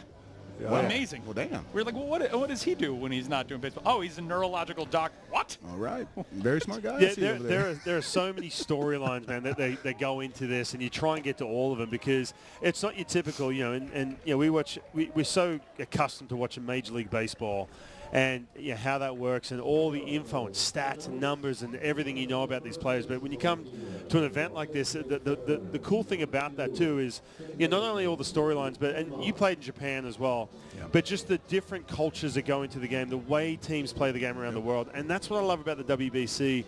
And you got to experience obviously a little bit of that playing the WBC, also in Japan. But the way, the different ways to play baseball when they go up against each other. There's not one way to play this game. Like I said, being in Japan, they play a completely different style of baseball. Our team was bunting in the first inning, and I'm sitting there on the bench like, what the hell are we? It's the first inning. You got 27 rounds. You're bunting in the first inning because you just want this one measly run. Like the first inning, 6th, 7th inning. I get it. It's the first inning. But just different styles, and you grow appreciation just for the way they play the game. Obviously America's hard-throwing guys just trying to hit home runs, but you go to Japan, it's contact, it's hit and running, it's bunting, it's hitting behind the runners. I'd say it's like 90s National League Baseball over in Japan, the small ball. But it's like you grow an appreciation for it. Of course, I'm American. I'm going to swing on my tail, try to hit homers. But like over there, you can't just do that. You have to play their style of baseball, and most people that have success are able to adapt to that environment. I do want to ask this now. We've got two out. I'm really curious, man, because the Team USA, you've got all these guys that are so used to playing 162 games and prepping, and you guys would have figured out real quick that it's tournament-style baseball, where you do have to play a little bit more small ball. You do have to manage your pitching staff way different if you want to get through the rounds. Was that an adjustment for any of the guys on Team USA? I think it was. Obviously, the pitching side of it, you had a lot of guys, some starter guys that would, have 2 or 3 starts with us, but then go back to their teams because, there's only a certain amount of games, so, we don't need you for the whole starts. If you want to stay to be around, do that. But a lot of guys had some starts, and then they went back to their teams because, the turnover. And, I don't think anybody's going to throw – at that time, you throw 60, 70 pitches. You're not going to come back in 4 or 5 days and throw 6, 7 pitches again. So the turnaround was for the pitching side. I seen it seemed like it was difficult for them, but for the position players, I mean, it was tough for us also because it was the first time, as a starter in spring training, you play 4 or 5 innings, get out to at bats. I played 6 straight games of 9 innings. I was done. Right. I was exhausted, body hurt, but it was good. It got me ready for the season. But that's the international play. It's like sudden death. You have to do everything for that run, and that's what we did. But Japan, we played 140 games. They didn't need to do all that for that run. They play international play during the season. Bottom of the 4th inning here in Regensburg. It's a 9-1 lead for Spain as Jakub Heitmar batting with a full count and 2 gone. They told us we were going to get Adam Jones for the 4th inning, and I was like, yeah, but what if we want him from like the 4th through the 9th? You will stick around another half inning? I can. Okay. You guys, your bosses need to pay me. I just know, how do you guys sit here and having too much fun? You guys sit here and have the crepe smelling. That's the problem. Is the smell. Are you kidding me? The roasted cinnamon almonds from this place down here. We had some yesterday. Holy cow! Like I don't know how you guys just sit here. I'd be like, every 5 minutes, bring me something. Bring me some brats and some beers and some crepes and everything. There's a lot of really good ballpark food, which I was not expecting at this place. Like, you figure you come in small concession situation. No, they got food vendors behind the plate, and they got people down the lines. They got a whole restaurant. The other night, Ryan and I were walking out. It was the night before games started. We thought it was just like an in-ballpark restaurant. Every table was full at the restaurant here. Great margaritas. Okay, good to know. I don't know who I was with last night, but they just kept saying pitcher, more another pitcher. I'm like, you guys got chips and guacamole? that'll make this 100% the greatest day. Baseball, chips and guacamole, and margaritas. For a San Diego guy, getting chips and guac and a margarita in a ballpark in Germany, it's a unique setup. That's unique, and I'm here for. That's what I'm here for. 3-2 is grounded over to third. Knocked down on the backhand by Valerio. His long throw is not going to be in time to get Jakub Heitmar. So the inning continues, which means that we can keep chatting. Let me ask you this question. Last night, you were in our post-game press conference with the Great Britain guys and talking to them about what's the next step, especially for the guys who come from the islands. And we got a chance, to learn a little bit about what it's like in the Bahamas, for example. Anthony Seymour was there, and we're talking with him and Harrison Ford, and you said, what more can be done to grow the game? I want to start by asking you this part of it. You said you wanted to play for USA Baseball when you were younger, and it didn't happen, so you got a chance to do it older. When you first started being interested in growing the game internationally, was that from the WBC? Were you always interested in that beforehand? Did the WBC kind of open you up to, this is what I want to do after I get done? How did that evolve for you? I mean, I think being from San Diego, it's an international city. I grew up around Mexicans, Filipinos, black, whites. I grew up around a lot of people, so it's not like, I was just stuck in a certain way. But then playing baseball, meeting as soon as my first day in pro ball, you got guys from all over the world. And I'm like, well, okay, I thought San Diego was the only place in the world. Nope, actually the world's kind of big. And, you got all these walks of life. And me, I'm always a person that likes to adapt to where I'm at.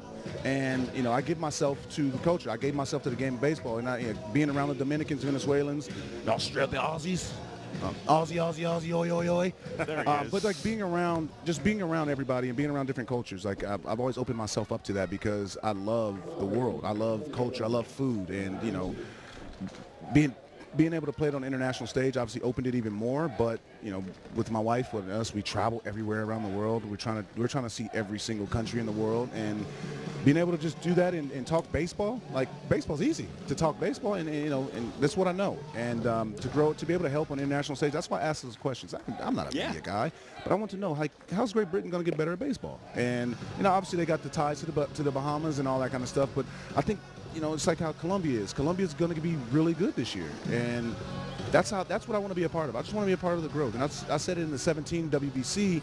I gave Colombia so much praise because obviously they got Quintana and a couple guys that are in the major leagues right now, but they got some young guys and they're inspiring their country. They're inspiring the kids in their country. And as a guy who watched Tony Gwynn do camps and all these guys do camps in San Diego, like I just want to be a part of the growth of the game of baseball. I don't care who you are. If you want to learn something about baseball and you got a question, hey, feel free to reach out to me. I think social media is such a great tool now for that. I talk to a lot of high school, college kids that are going through things, and I just want to be an open book for anybody that has a passion for this game. And what was cool, Drew Spencer, the manager of that Great Britain team, this morning on Twitter, I noticed he tagged you and said that he really appreciated that you asked questions that allowed those guys to talk about their baseball roots. Yeah. Because, for Anthony Seymour and for Harry Ford, they're still very early on in the stages of their careers, and they probably don't get to tell those stories a lot, especially Anthony Seymour growing up in the Bahamas and learning baseball in a country where it's not the top flight sport. True. What does that mean to you to be able to kind of amplify the voices of players who are coming from non-traditional baseball backgrounds and get them a little bit more of that focus? Well, I think it's good. I mean, I got a little bit of a clout for myself, but like working with Team Spain a little bit and just seeing how they want to expand. Again, there's a lot of Venezuelan, Dominican, Cubans on their team, but like the Spanish is getting better and better in baseball. They got more leagues here. Come here for the Bundesliga. I didn't know. I was talking to one of my drivers that brought me here. There's 17 teams in the top league of the Bundesliga. I can do math. Yeah. That's a lot of guys. That's a lot of people playing. That's at the top level.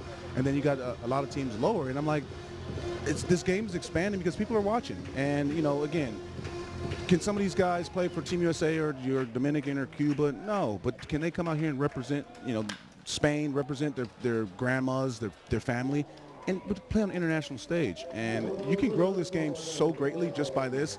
You're inspiring kids. There's kids here. They're excited. They're inspiring. They're inspired by what's going on. And I've taken probably 300 pictures in the last 2 days with these kids just because, like, you know, it's great. And I'm just, again, I want to be just part of the game of growing in this game. So. Absolutely. Adam's going to stick with us as we head to the top half of the fifth, the run on the board for the Czech Republic through 4.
Back in Regensburg, we're headed to the top half of the 5th inning, hanging out upstairs at World Baseball Arena. Tyler Mon, Adam Jones, Ryan Roland Smith. We're having so much fun talking WBC with a guy who has turned himself into the international man of baseball mystery, Adam Jones. Also, this was your walk-up song in Japan?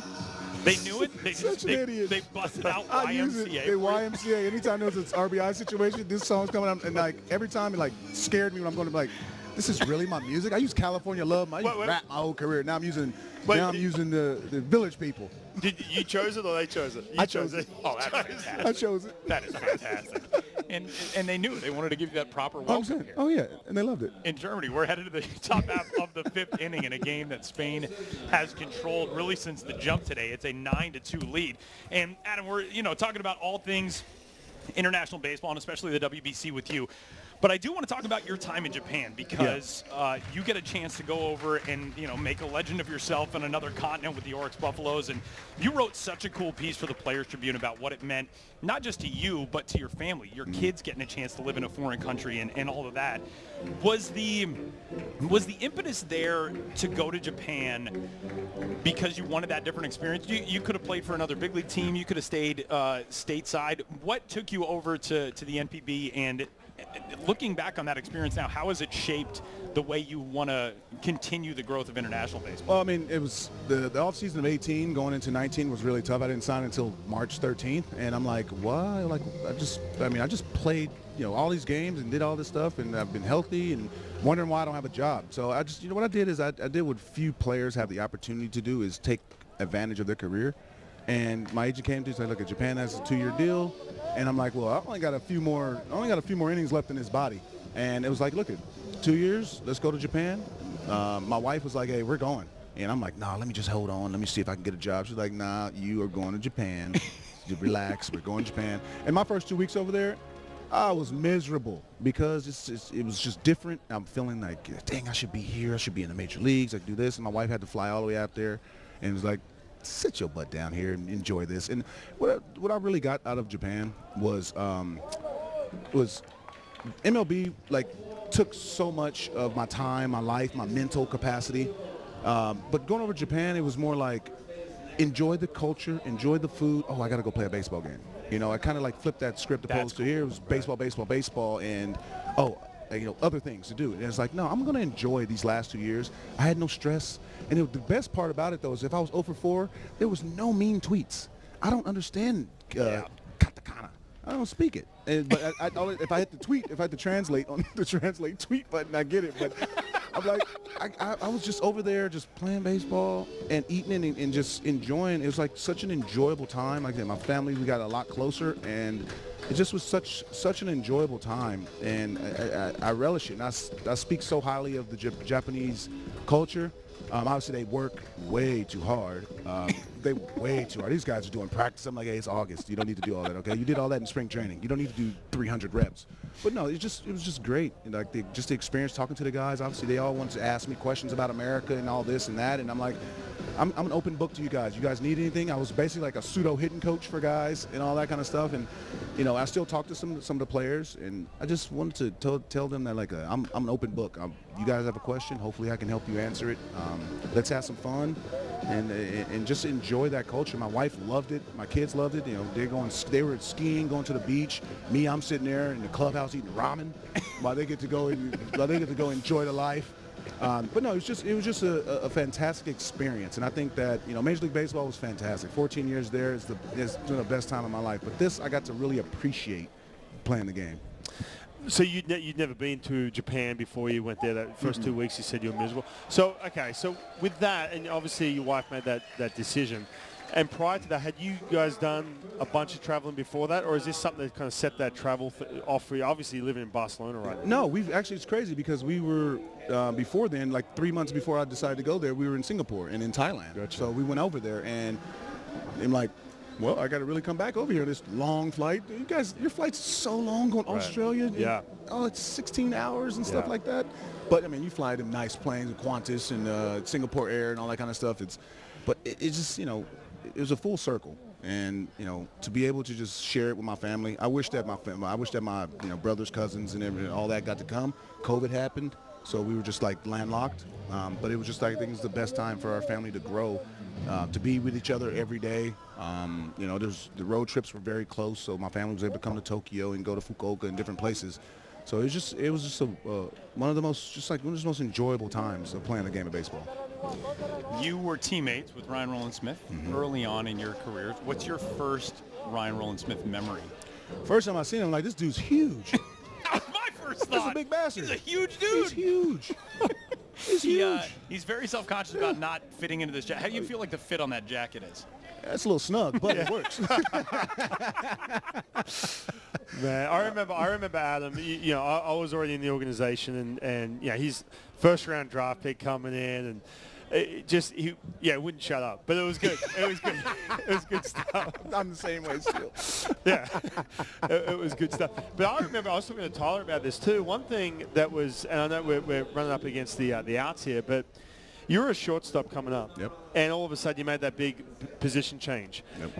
And you made it kind of pretty late in your minor league. We were in Double A when I did that. In Double A. So talk us through that real quick, because you think about that and you're like, man, you're making this big switch to center field, but I mean, not saying it doesn't work out, but I mean, look at the career you put together. 5-time All-Star. I don't know how many Gold Gloves you had? 4. 4 Gold Gloves. It's 3 more than I should have gotten. No, you know, you make a great point about that. You know, I just tried to always not just say fit in, but just be a part of the game and be a part of everything. And you know, again, like I said, I'm no better than everybody. When I got into pro ball, it was like such a learning curve. You know, getting there, you got all different nationalities. There's so many guys. You got a lot of Latin guys that don't speak English. So my second baseman, it was kind of hard to talk to him most of the time because he don't speak no English, and I was learning Spanish. But it just, you know, again, this game offers you so much educational things that we don't really think about. And I haven't taken anything in this game for granted. I love everything that this game has presented. Obviously, it's a lot of stress and a lot of your body aches, and you know, you cuss yourself out a lot. But it's taken us so many places. This game has been able to take us so many places. But going from shortstop to center field, it was frustrating at the beginning because obviously I wanted to play shortstop.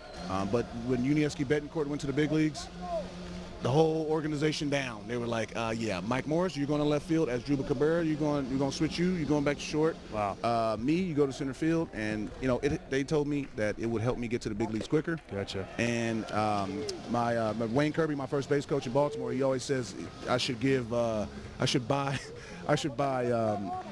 Bavasia a house, because he's like, if you didn't go to center field, you'd be playing shortstop in Mexico. So he told me that it was a great thing that I was able to move to center field, save my career.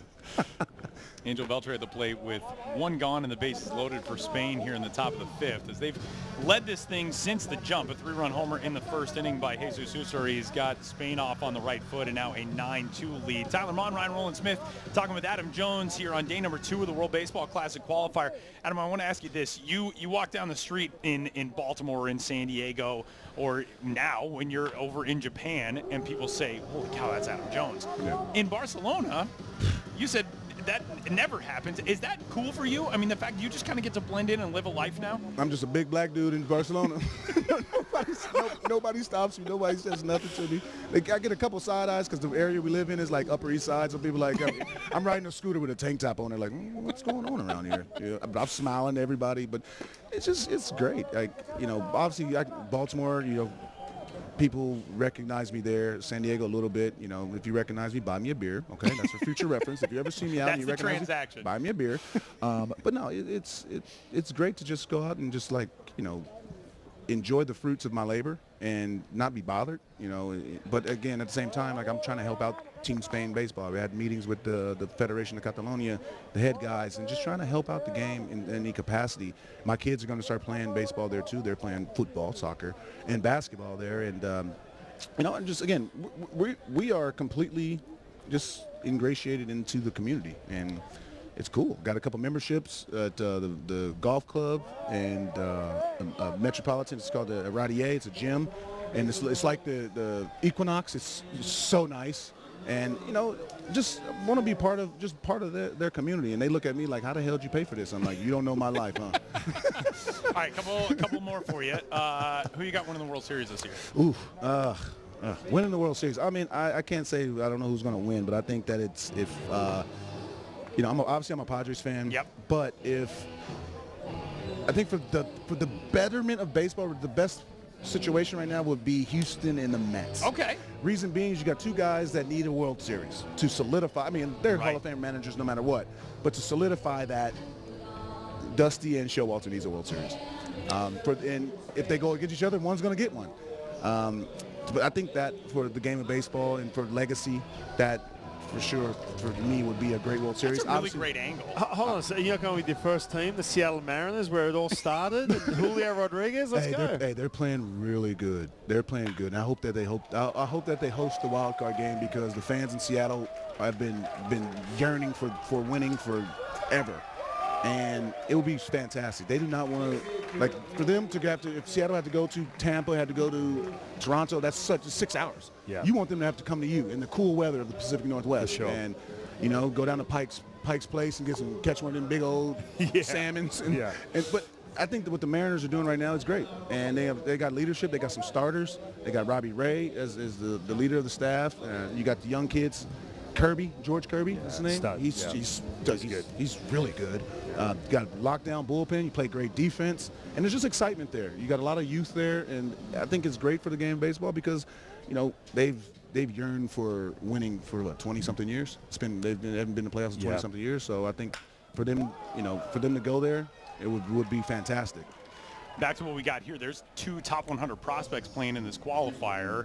Out at second, Noelvi Marte just had that 2-run single. Harry Ford, the starting catcher last night for Great Britain. What do you like from what you've seen from those guys? I mean, I love it. I was talking to Spain. They told me that they had a couple guys that are going to come over here as they finish their season in the minor leagues, and I'm like, I just want to see everybody. I want to see the talent. And again, I love how they're representing Spain. And right now there's 4 guys on the Spain team that are in organizations that are from Spain that are in major league organizations, and that is so rewarding to their culture, to their city, to their fans, to their people back in Spain. It's inspiring to make them go play baseball. Obviously football, soccer is going to take hold of everything, but at the same time, baseball is such a great game, and it's growing there. And hopefully I can help out in some capacity. I come anywhere.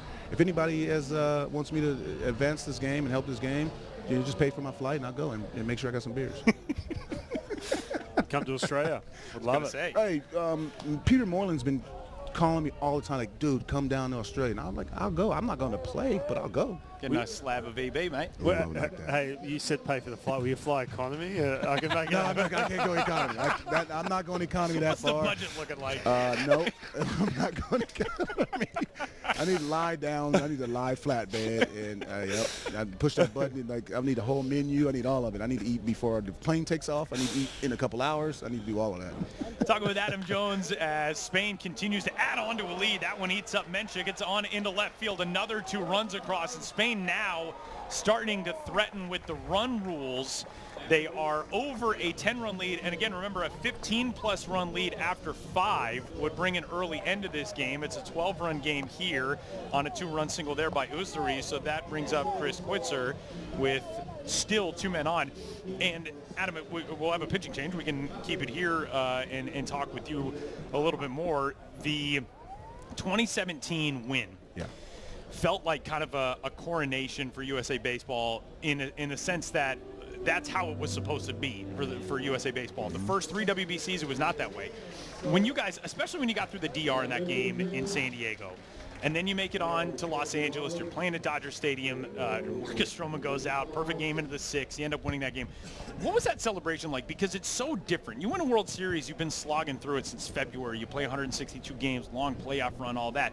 But with the WBC, such a compact format, you're with guys that you don't ordinarily play alongside. It has to be kind of a cool celebration dynamic. What do you remember from that last out in LA and the celebration? It was great. I mean, you hit it right on the head. It's you're playing for Team USA. I didn't play for the Orioles. There was like the market was the United States. It wasn't, I got fans in Boston and fans in New York who, hate me when I'm playing against them.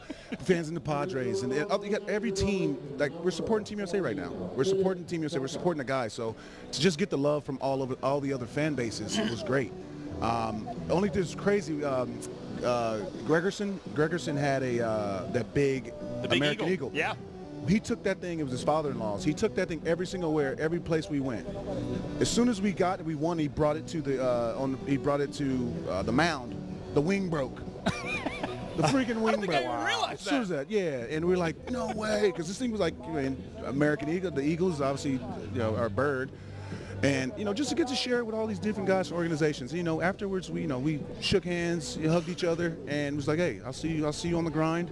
And in a couple weeks, but like even it took us beyond that, because even when we would see each other, and playing against each other, it was like, hey, it was a different hello, it was a different handshake, because we got to share the clubhouse with each other for 3 straight weeks and playing on an international tournament, and we got to know each other in a different way opposed to just being opponents, and it was great. I got to know a lot of these guys. I got to see Goldschmidt's work ethic.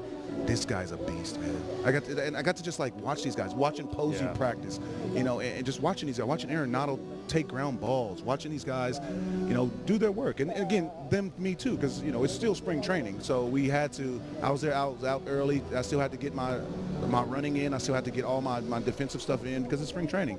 And but to see everybody's work ethic was I think my most cherished part of it, because it's like, great, we're all good, we're all here, but to see how we're here and why we're here, you're here because you're good. You put the time in, you put the work in, and to see those guys benefit from that, it was great. That's a great point. I mean, you get around those guys at an all-star game, which you've been at, and it's different because you're there, it's so quick, you go, hey, you shake hands, hi, nice to meet you.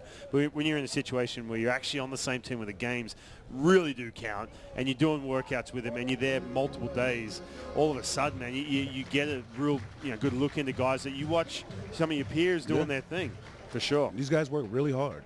Yeah. Philip Chopka is the new pitcher into the game for the Czech Republic. 1,725 in attendance today in a ballpark that, when you pack it full, standing room only holds 3,200. This is a fantastic crowd for the Saturday afternoon game. And we got a sellout on tap for the night game tonight, as Germany will take on that really talent-rich Great Britain team coming up at 7 o'clock local time this evening. Did you guys ever face each other? Yes. Yeah. So I was going to get to this after Adam bounced out of here. But I did say in the beginning, when I first met Adam. Smiled to me. I know where this is going. No, when I first met Adam, like I said, first round pick, and I said this in an endearing way. He didn't shut up. Adam, and I say.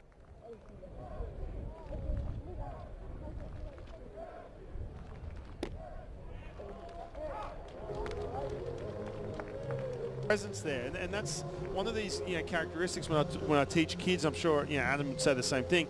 You have to have that alpha mentality. That was Adam, right? Yeah. So I remember that every level he went to, even when he came to the big leagues in 2007, 2006. All you hear about is like, oh man, Adam, he's just he's not a typical rookie. Back in 06, 07, you had to sit in your locker room and be yourself. Mm-hmm. That wasn't the case with Adam. And then obviously 2008 he gets traded over. Now I do remember the first time I faced him, and at this point, stud, like just putting up serious numbers, one of the best players in the game, and he had that presence. He'd walk up, he was vocal, and he just had that presence about him, and he was scary to face. He was. And Grant Balfour, good buddy of mine who had a chance to face Adam a lot in the AL East, he said the same thing. Yeah. He said, man, Adam, he just had that presence about him come up to hit. I don't know what. I think I punched you out 16 times or something. But no big deal. I don't think 16 times, huh? No, it's always like, they try and slow this game down. They're trying to make this game into a science. This game is an art. Baseball is an art. And when you're walking up to the plate, you're an artist. And I always took my time to get to the plate. And I always wanted to be like, look, the fans are here to watch us play. Let's enjoy this at bat. But again, I'm coming up there and I'm trying to do some damage. And every at bat, every time I walk up to the plate, I want to do some damage. But I also want to play the game. I was always one of the guys who's selfless hitter. If there was a guy if I needed to move the guy over, even if I was hitting 3-4 in the lineup, I played the game well. I played the game right. I tried to get the guy over for the next guy. If I got him in, hey, great. But I always tried to play the game. And I was taught by some good guys. Willie Bloomquist, J.J. Putz, Matt Thornton. Those guys, not the biggest names in the game of baseball. They're big in obviously Seattle. But those guys put their foot in my ass and told me, hey, you're a first-round pick. Congratulations. But look, the real money's being made in the big leagues. I want to see this talent. And Bloomquist still to this day still wears me out. And he's the reason why I worked so hard. Even though I had the talent, a first-round pick, yeah, but you still have to put in the work. And I had the right guys around me to force me to do it. I have to ask you about the catch again, and it'll just be known as the catch, and we're going to get another look at it here. Tell me your favorite you make the grab, which you said you look in your glove. Look at him. So stoic. The She's blonde juiced. girl behind you, incredible face. Your favorite part of the reaction as Edison Valerio sends this one deep out to left with the bases juiced. He's about to make an Adam Jones catch. No, he didn't. It's gone. We was going for the Adam Jones catch, and instead a grand slam. This game's over. That is a big old blast, and with now a 16-run lead, Czech Republic will still get to bat in the bottom of this inning, but if they can't cut this thing down to under 15, it will wrap up here in the fifth. This, getting to live in WBC lore forever with that catch. Your favorite element of it, was it Manny Machado tipping his helmet to you, the crowd reaction behind you, or I think an underrated part of the play, Tyler Clippard looking out and screaming, "Oh my God," because you saved him with that catch. I got to watch the replay, because obviously, play happened, and I got to watch the replay on the board, and I'm just like, oh, did I really just do that? And then, all the different camera angles, watching Dominican's bench, they were like, oh man, they all were just like floored, like did he just do that? And that's how it works. You play the game hard. Good things happen when you play the game hard, and that's how I always played. And that's why my body hurts now, and that's why I golf, because I can't run. So I need to swing, but I can't run. But that play obviously is going to go down as one of the greatest plays, especially international play. And hopefully it inspires a lot of kids to play the game of baseball and I always tell people, hey, that wall, it's forgiving a little bit. Don't be afraid to hit it. It's okay. Run into the wall, dive, do all that kind of stuff. And like I was telling Team Spain, is like, look, you guys be explosive, be aggressive, do things aggressive, and show all your talent. And every day I went out there playing baseball, I try to just show my tools. They are certainly doing it today with an 18-2 lead here in the fifth. What do you hear from guys around the big leagues now about the WBC? You put such a stamp of legitimacy on it with that event and with that championship. And Ryan asked you a little bit about how you talk to players after you had the experience. But when you hear from guys now about the WBC, what do they talk about? Well, I mean, it's the international play. Obviously, being able to represent your country. Obviously, it's a lot more prideful for the Latin guys and the Team Dutch, the Netherlands teams, obviously, because they're so close-knit to us. We play against them all the time. So when you play against, you don't play against the Japanese players that are playing for Samurai Japan. You don't get to play against them often. So you're just like, you're getting to play against your peers. But I think the great part about it is you see the passion that, Puerto Rico, Dominican, Venezuela has. Obviously, you played against them, you play with these guys on a daily basis. But you get them all together, and they're representing their country. Like, I remember, like, our bench was so mad at Dominican. They get a single, and everybody's outside of the dugout, like, going crazy. Our bench is like, what are you guys doing? Like, get the heck in the back of the dugout. I'm like, that's passion right there. I get it. We don't have that kind of passion. So after we played them, me and Kinsler was on the bench like, hey, because in the championship game, like, we playing Puerto Rico, like, we were that. We got a base hit or making out. We were on the top step going crazy. Because, like, let's show some passion. It's okay. It's cool to be stoic and all that kind of things in certain ways and be professional. You're playing for your country. Have some fun. And watching these guys at the international level, they have so much fun. And again, it's a business. You want to play good. You want to play well. You want to advance. But you also want to have some fun. Enjoy it. And it was great being on the other side, watching the other benches. They go crazy. And I was like, hey, look, we're a little boring in this dugout. Let's turn it up. We're good. Let's turn it up. Okay, I get it. You guys want to read a book and stuff after the game, but let's turn it up. Let's go, Posey. Let's go, bro. Like, come on, man. Let's have some fun. I tell you what, Team Spain's having some fun right now. 18-2, and Czech Republic threatening that mercy rule. The Czechs are going to have some beers very soon, and I'm going to have some with them. You got to press that reset button. Have you had Czech beer before? Oh, yeah. I think Prague is some of the best. Yeah, Prague's amazing. Prague's amazing. I love Prague, and it's right around the corner from here. And I was going to say, it's a very short distance from here. Ryan's wife was talking about just taking the train and hopping over there. Quickly, it's easy. And there's so many flights all around Europe. You're talking a 2-hour flight. You're not from San Diego to Denver. You're from Barcelona to, here, Frankfurt, Cologne, Istanbul. There's so many places that are close. And, like I said, I could take a 2-hour flight in San Diego. I'm in Dallas. I live in Denver. You ever want to make that flight and hop over and hang out? I don't want to go to Denver. I don't. It's not quite Barcelona. I get it. I get that. I go to Aspen. We ski in Aspen, but I don't Denver. I don't know. But right down the street from the hotel, the team hotel, was this breakfast place, and they had amazing. Pigs in a blanket. Oh, okay. It was amazing. And like a big one. And I remember I'm a foodie too, so I was just going over there. I was like, I'm gonna eat all this stuff and try and enjoy this stuff. Hanging out upstairs at the 2022 World Baseball Classic Qualifier, Ryan Rowland-Smith, Adam Jones. I'm Tyler Mon. Good to see you.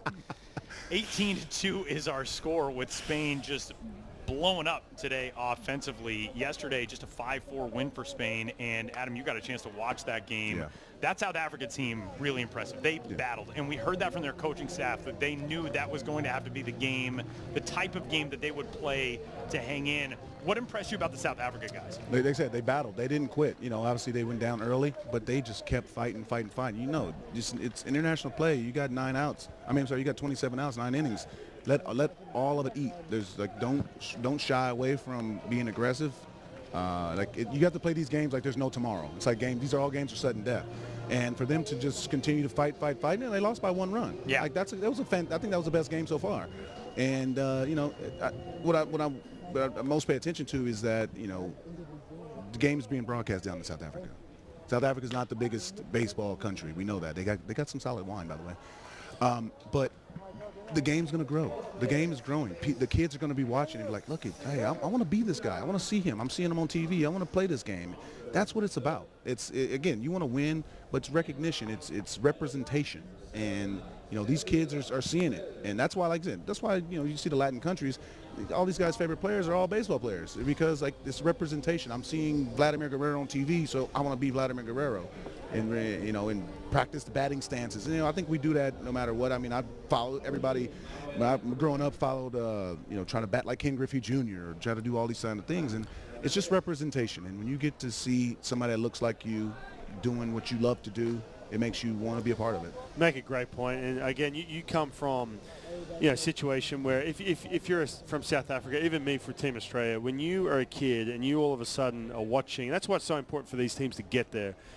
You're watching, guys who you watch locally, because a lot of these players are not playing professionally anymore, but they still see them at their club level or around Australia. Then all of a sudden they're 60 feet away from Adam Jones or David Ortiz. Like, oh man, all of a sudden they cling on to that and they never forget it, and they try and be like those guys coming from their country. You make it great. That's sure. I mean, you got to watch. Nielsen, Graham Lloyd. You had some really good guys to watch being from Australia. And that's how it's representation. You see a guy, you love the game of baseball, and you see a guy being successful, and then giving back to the community is it's like just let you know, like, hey, you can be where I'm at. You just have to work hard. And for sure. This ballpark's a great example because Max Kepler came from this venue. And we talked about that with Steve Janssen, the manager of the Germany squad, that now he's the example that you can talk to for kids around here of like, that kid came from the same roots that you can come from. 100%. And having that example is big. It's funny when you get in booth broadcast interviews and you're excited for them, you think like, we're never going to get enough time to talk. This has been like a 9-hour-long inning. These innings are so long. Yeah. Oh, don't tell the commissioner about this pace of play over here, huh? I love it. Clock so bad. We got Adam Jones at the best time. Oh my God. We're talking what? We're 2+ hours, right? Yeah, 2.5 hours. I think you got here before sunrise. I think for this inning. I opened up the place. We're still playing. I'm like, you know what? This should be like a spring training game, or it instructs when you just roll the inning. The manager just comes out like, just roll this. You guys hit. We can just go home. Like, this is just ridiculous. This is taking way too long. This has been a lengthy inning. This will be the 14th batter to the plate this inning. Well, I might go hit. This is going on so long. I might go down there. I was going to say you could probably. I was going to ask you. You ever thought about just like joining a random club team around Barcelona somewhere? Just like former 5-time All-Star Adam Jones will hit cleanup for us today. I can't. You can have somebody run for you, like in the. I would love that. In the Babe, the movie with John Goodman about Babe Ruth. I got an opportunity. My kids, they want to see me play still and all that, and I just tell them my body hurts. And my agent, he has very big ties out to Italy, and my kid's like, you should go play in Italy. I tell him, I ain't playing for no damn pasta. I don't want playing for no Florentine steak. I'm not doing. Let's just go there and we can watch the game. I will say I did the Olympic qualifier in Italy in Parma, and they had an in-ballpark chef, and the ballpark food was incredible. Yeah. It was ridiculous. And one of my funniest Twitter interactions ever, I was a minor league radio guy one time, and I tweeted, one summer I ate Papa John's at a ballpark every single day with a picture of the Italian ballpark food, and this bloop will get down. And Papa John's responded with the pizza emojis, and I said it wasn't supposed to be a compliment, Papa John's. That wasn't I was showing off the good food in this ballpark. But what's the most surprising place that you found a baseball connection, or a place where people are hungry to grow the game? We're talking about, with the guys from the Great Britain team last night about the Bahamas, and there's so much talent coming out of there. Obviously, Jazz Chisholm is the guy right now from the Bahamas. Where else have you been where you think, man, it's kind of surprising there's some hunger for baseball here? I mean, obviously Japan, being over there, I mean, they live and breathe baseball. Like I said, the Bahamas, those guys are really, really hungry for the game of baseball. And obviously Jazz right now is the face of Bohemian baseball, which I think is great. You have Todd Isaacs, who does this Don't Blink campaign down there, and I wanted to go down there, but it was either go to the Bahamas or go to Maldives. So I'm like, I'm going to Maldives, okay? But I want to be a part of that. I want to be a part of that growth because, again, I got a little bit of clout, and they appreciate that. They appreciate that I want to come and help them in any capacity, sign autographs, kiss the babies, but just talk baseball, and that's all they want to do. They don't want anything more than just to be able to grow this game. And, I think, like I said, I think Colombia is going to be really good. Yeah. Again, obviously, you got Quintana, who's one of the best players out of Colombia, with, Alfaro, the Solano brothers, the third baseman, Urshela. Yeah. So I think that, just wait for them to continue to grow the game. And that's why this game is beautiful. It doesn't matter what color you are, because, trust me, when we first got into pro ball, we didn't understand Ballantine. We didn't understand half the guys we were with. But when we got between these lines, we all spoke the same language. Yeah, for sure. That's a great point, man. Some of the, the best friendships I've made is through that. Guys who never in your life have a chance to ever be around. Hey, the Team Czechs need to put like 12 guys on the field right now. Like, geez, this is just tough inning This for is this tough. Czech Republic. I mean, it's great for pitching you guys. staff. You guys got me here a long time. I thought this inning was going to be really quick. But I know we really took a large chunk out of your day. If you got to bail, you can just tell us okay. that you don't want to hang around Ryan Roland Smith anymore. We would all get it. Adam, with the pitching changeup, we are going to let you go. The Czech Republic's continuing to try to get out of things here in this top half of the fifth inning. 21-2 now is the lead for Spain. We knew this offense was going to be formidable for Spain. This is extremely formidable in honor of a new Spanish resident in Adam Jones. Congrats, man, on all success. It's so great to see you around here, and it is a pleasure and an honor to meet you. I appreciate it. I really appreciate it. We'll be seeing you around. You got Team Spain, the guy that's going to hit, and then you got number 38, Chris. So Chris. Just know that. Exactly. You got Jesus and then Chris. Say goodbye to Adam Jones as we keep rolling here in the fifth at Regensburg.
Game for the Czech Republic as we continue along here in a lengthy top half of the fifth inning. Lukas Hluch is the latest arm to take over on the mound.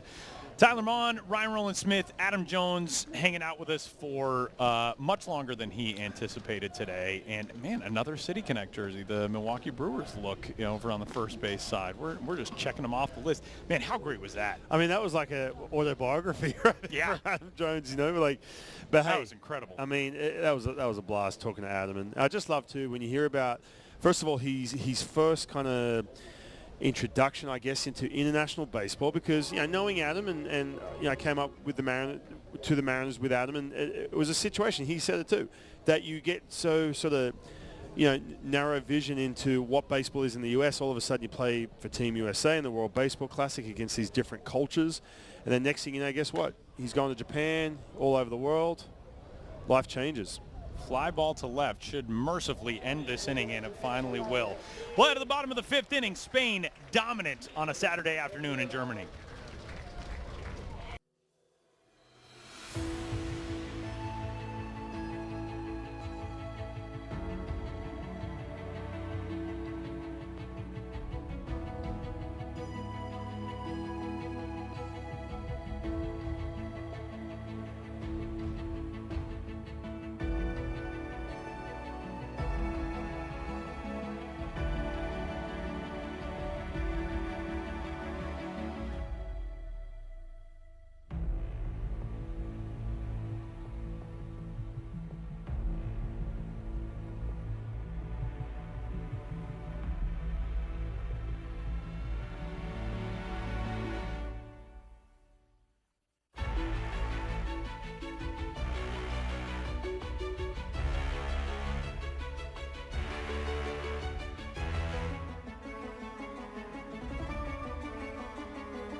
bottom half of the 5th inning in Regensburg. This copyrighted telecast is presented by authority of World Baseball Classic Incorporated and may not be reproduced or retransmitted in any form, and the accounts and descriptions of this game may not be disseminated without express written consent. Back at Armin Wolf Baseball Arena in Regensburg in the Bavaria region of Germany, alongside Ryan Rowland-Smith. My name is Tyler Maughan. It is day number 2 of this 2022 World Baseball Classic Qualifier. Game number 3. New arm into the game for Spain as we move along in this one. Armando Dueñas will be tasked with getting the final 3 outs, and he's going to be trying to get the final 3 outs in what has turned into a rout today. And if we get through the bottom of this 5th inning without the Czech Republic putting 5 on the board, this game will end early because right now they trail it by 19, and a lead of 15 or more through 5 will wrap a game up early, 10 or more through 7. This has been one heck of an impressive performance by this Spain offense today. They definitely have broken out. It took them a couple innings yesterday. You could see, though, it wasn't going to take long. Obviously, the power, but they have definitely broke out. Now first pitch swinging, a big fly ball to left field, and Marek Klup fires a shot in response to that 12-run top of the 5th. He's got a solo homer, and the Czech Republic chips 1 away. Wasting no time. New arm on the mound, Dueñas. First pitch he's thrown today, fastball middle. Why not jump all over it? You see the Czech fans hold up the home run banners. His fastball middle. Ball's crushed. Rogelio Armenteros got the start today for Spain. He went 3 innings. Luis Sacramento threw the 4th, and now Dueñas allowing a run on the first pitch of his afternoon. Certainly not the day that Pavel Hadim and his staff were hoping for, but again, as we talked about yesterday with South Africa and with France's first pitch swinging, that eats up Valerio over at 3rd, and it'll put Martin Chervenka on for the first time today. These teams are still alive. It's a modified double elimination format, so you lose your first game out if you're South Africa or France last night or the Czech Republic here today. You're still alive. You still get an opportunity to play another day and keep your hopes going, but well behind the 8 ball now. Yeah, I think, too, the tough thing for Czech Republic, you mentioned they're still alive, but it's tough to reset when you go down like this, 21-3 as of right now. All of a sudden, you rattled a little bit because you're thinking to yourself, man, who are we as a team? How do we stack up to some of these teams? Obviously, we got a chance to watch a little bit last night. Great Britain. We've just faced Spain, who... Another big shot as this one out to left from Menchik is out of here. And I'll tell you what, that's one way to press the reset button, get as much as you can at the end of this game. Get a couple big flies. Remind that bench, that deflated bench, that you guys are still relevant right now, can score runs. Just get a little bit of energy, a little bit of life before you go into that second game.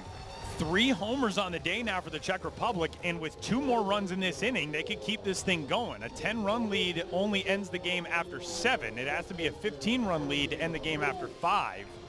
So the Czech Republic trying to stave off this early loss.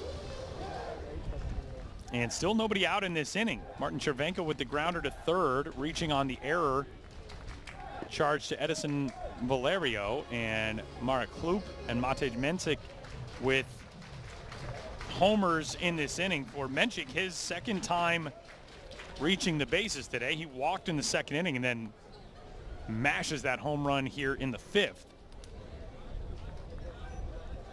And yeah, even if, the likelihood of a 20-run rally is very small, but for the Czech Republic, this is important stuff to do going toward your next game out. For sure, and I think also too, before your manager addresses you, before the team captain or whoever the veteran players are, so they address the group, you want to at least put something up at the end of this game, just to kind of show that, you know what, there is enough offense here to get us through that second game for sure. So still nobody out. Armando Dueñas out of the bullpen to try to get the final 3 outs in this game. Here's a little flare foul, third base side, broke the bat. of Marcin Muzik. Marcin Muzik, a two-time JUCO All-American, playing his collegiate ball in the United States for Wake Tech. Goes back for a new piece of lumber over in the first base dugout. Let's take a look at the bracket for this 2022 World Baseball Classic Qualifier here in Regensburg, as we are through a day plus-ish of play. And we'll get to things as they stand bracket-wise heading toward the night game tonight between Great Britain and Germany. Yesterday, Great Britain taking down France, and Spain knocking off South Africa. A little dribbler foul, third base side. So those teams onto the losers bracket, but again, in this double elimination format, they will play again. So France is on to Game 5 against the loser of this one, which looks like right now it'll be the Czech Republic. South Africa will play the loser of tonight's game, Great Britain and Germany. And then the results from those predicate what happens behind them. Spain, it looks like, is on to Game 8 to take on the winner of tonight's contest between Great Britain and Germany from the winner's bracket. And whoever falls in the evening's contest will move on to the loser's bracket as well. So it's a little bit of complication to figure out how it operates, but another big blast out to left. Muzik to the road in left field, way out of here. Wow, all of a sudden, the batteries all of a sudden are recharged for the Czech Republic. 3 home runs in this 5th inning. Muzik hitting the ball over that sprinter van out there in left field.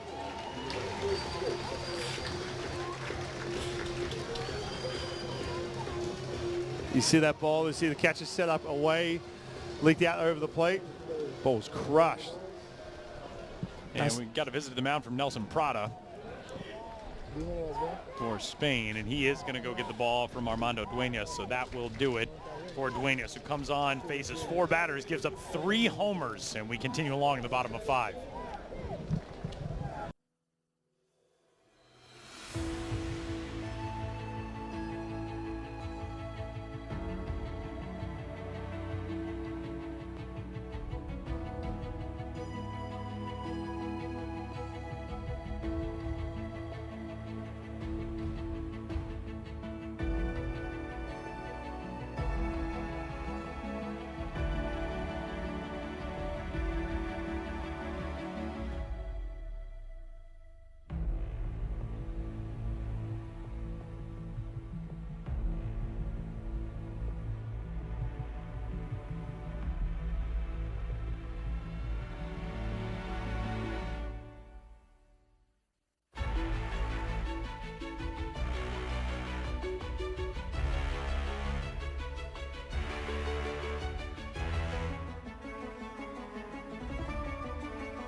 It's a long day if you're a camera operator. Oh, for sure. It's a lot of home runs to be following for sure. The last couple innings. As we continue along in the bottom half of the 5th inning. It has been a wild one here at the Armin Wolf Baseball Arena in Regensburg, Germany, as a 21-2 lead coming into the bottom of the 5th inning has turned into 21-6, with the Czech Republic belting 3 homers from their first 4 guys to the plate here in this inning, and Spain just desperately trying to get the last 3 outs potentially of an early run rule victory, turning to Fernando Baez on the mound now as we move along here in the bottom of 5. Arnoš Dubovi is the batter in for the Czech Republic. He's got 2 walks and a run scored today.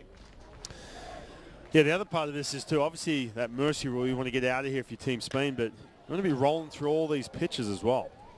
Fly ball in the air to center. Angel Beltre easily able to track that one. Looking into the sun, but he puts it away anyway. And that is the first out here in the bottom half of the fifth. I feel like we now have to find Adam Jones post-game and say, see, it wasn't our fault. Yeah, exactly. That's right.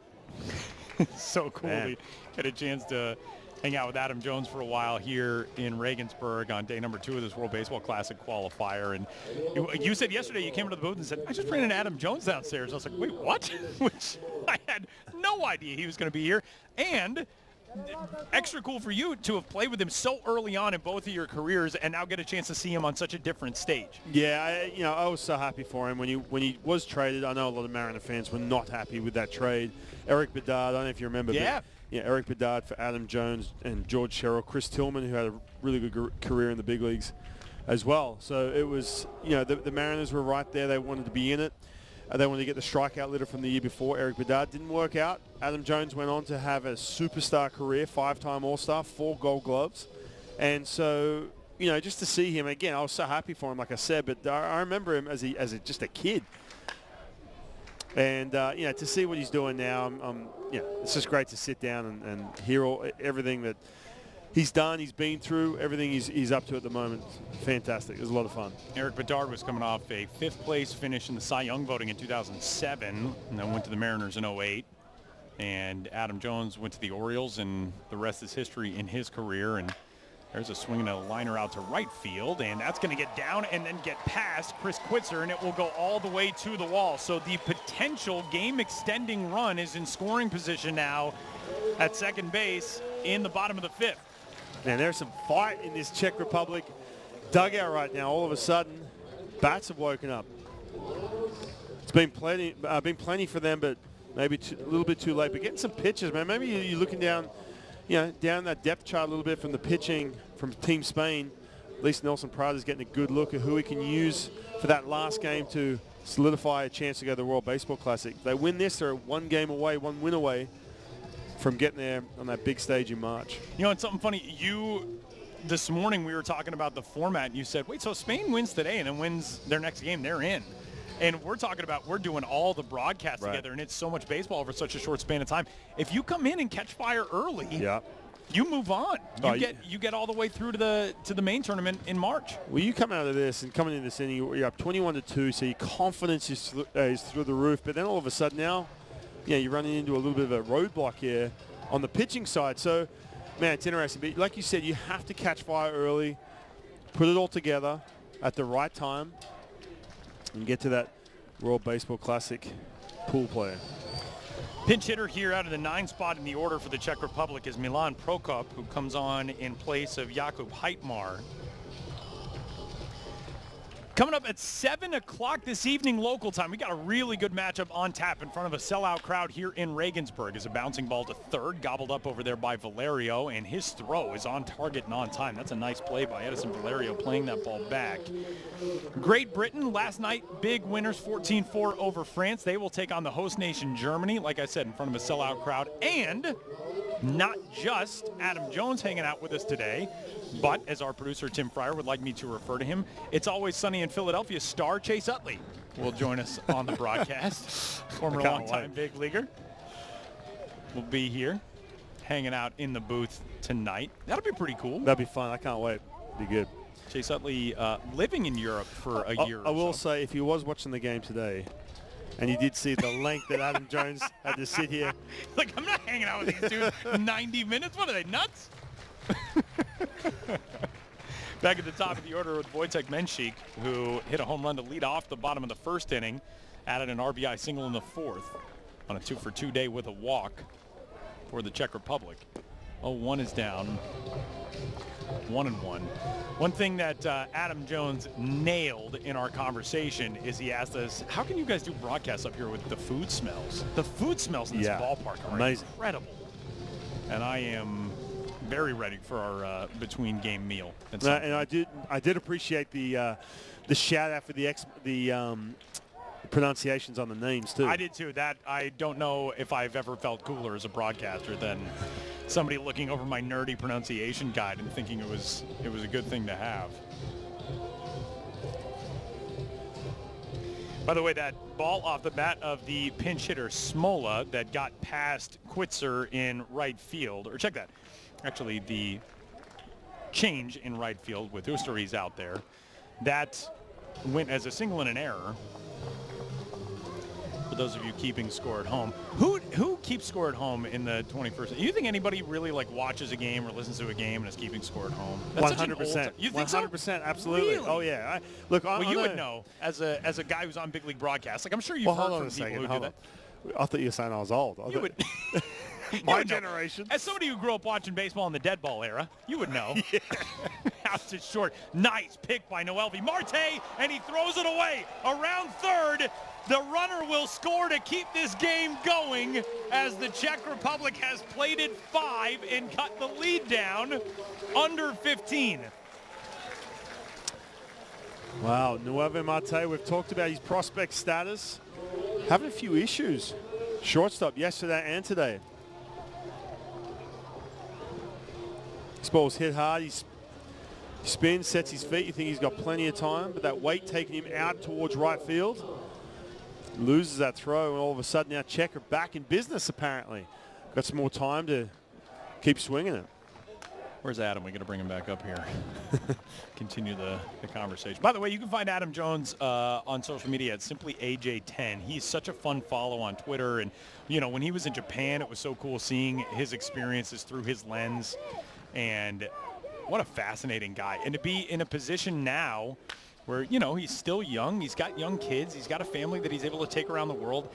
And his mission now, his calling, he feels like, is how do I continue growing the game of baseball? And it was really cool in that press conference last night with the Great Britain guy, seeing how earnest he was in what can we do to help you guys grow the game where you're from. I just thought that was so cool to see.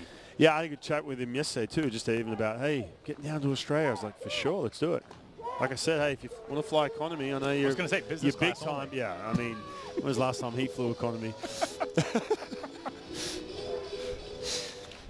Here is Petr Zima, the 9th man to bat in this inning for the Czech Republic, and he'll swing and miss at the 1-2. So this Czech team not going away easy as they plate 5 in the bottom of the 5th to keep this game alive. We'll head to the 6th, 21-7, Spain with the lead.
Moving to the 6th inning in a very offense-heavy game here in Regensburg. The World Baseball Classic qualifying rounds underway, and you can watch all 12 countries compete for free. Catch all the action live from here in Germany and in Panama on worldbaseballclassic.com and by following at WBC Baseball on Twitter, Facebook, and Instagram.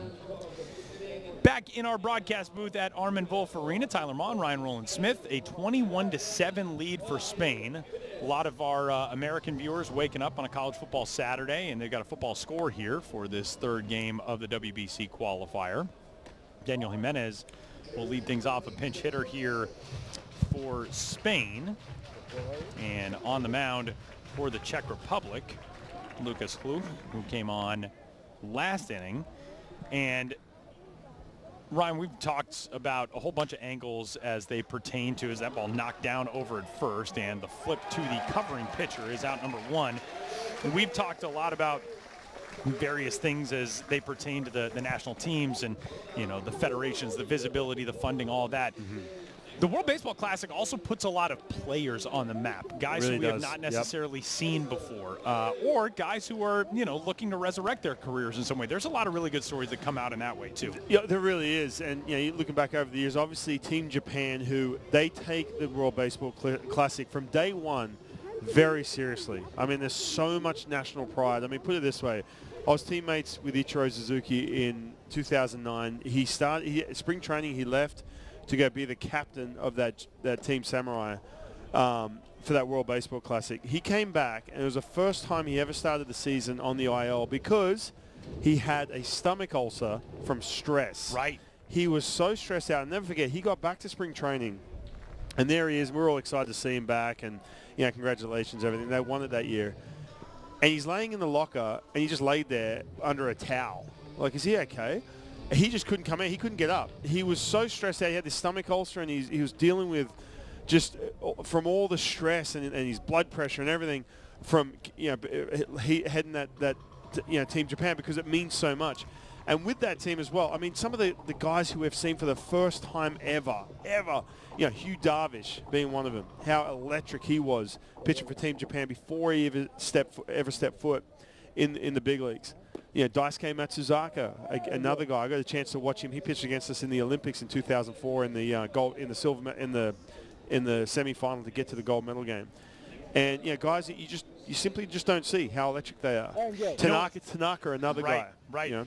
You know what was amazing about Daisuke Matsuzaka was the mystery that surrounded him in 2006. And, you know, it was the early era of being able to kind of follow international ball on the internet and all that. But remember the discussion of the gyro ball? This guy threw a breaking pitch that nobody's ever seen. It was like a mythical figure. Yeah, it really coming over. And he signed with the Boston Red Sox. He wins a World Series the next year, coming off of that WBC MVP performance in 06. And you know, a guy who got to celebrate with his team in San Diego, that first World Baseball Classic crown at the 6-4-3 double play, wraps things up here in the sixth. We'll head to the bottom of the sixth inning with the Czech Republic trying to chip away at this big Spain lead.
They've been playing baseball in the Czech Republic for quite some time, and in recent years, they've had some big progression, climbing up the stages, not just in the World Baseball Classic, but also in the European Championships. As you see, a Czech team that played in the 2013 WBC Qualifier, rebounded from an opening loss in 2017 to beat Germany and hang in for a little while around that qualifier. And in 2014, took 4th place in the European Baseball Championships, their best ever finish. And as we discussed earlier, you know, the results not necessarily there today, but this is a national program that's trying to build its own foundation, getting athletes in young, starting to bring them along in the national program with a holistic approach to building young athletes as baseball players, and not just, well, we'll find the guys who are still sticking with baseball at you know, a certain age and build our team around them. This Czech national program is really starting to put some innovative things together to keep this this group on the field and to build the future generations of Czech stars. Yeah, and you can see, I mean, they can swing it. There's, you know, obviously some power there. There's some good at-bats. They can handle velocity. I think on the pitching side, though, and we talked about this early in the game, the pitching is always going to be behind when it comes to velo, when it comes to developing that breaking ball. That's one thing, too. When you watch, or when you get to rookie ball and you're around some of the Latin players and some of the American players, man, just explosive breaking balls. When you come from countries like Australia or, you know, South Africa, we saw yesterday, or even Czech Republic. Once again, goodbye, Martin Cervenka. This time, maybe not. He got it really well off the barrel. And as we were talking last night, everything that's hard hitting in the air, we feel like that's going to get out of here. Martin Cervenka flipped the bat coming out of the batter's box, and that thing just died at the warning track. We haven't seen that a whole lot the last couple of days. Yeah, he got it off the handle. You can see he knows right away that he didn't quite get that. But you mentioned the ball is jumping these last couple of days, left field and to right field too. I don't know if it's wind assist or what it is, but there's some pop in this tournament. We were talking last inning about players who have had their careers either jump-started or sort of restarted by the World Baseball Classic, and we also see guys who come from non-traditional baseball countries like the Czech Republic.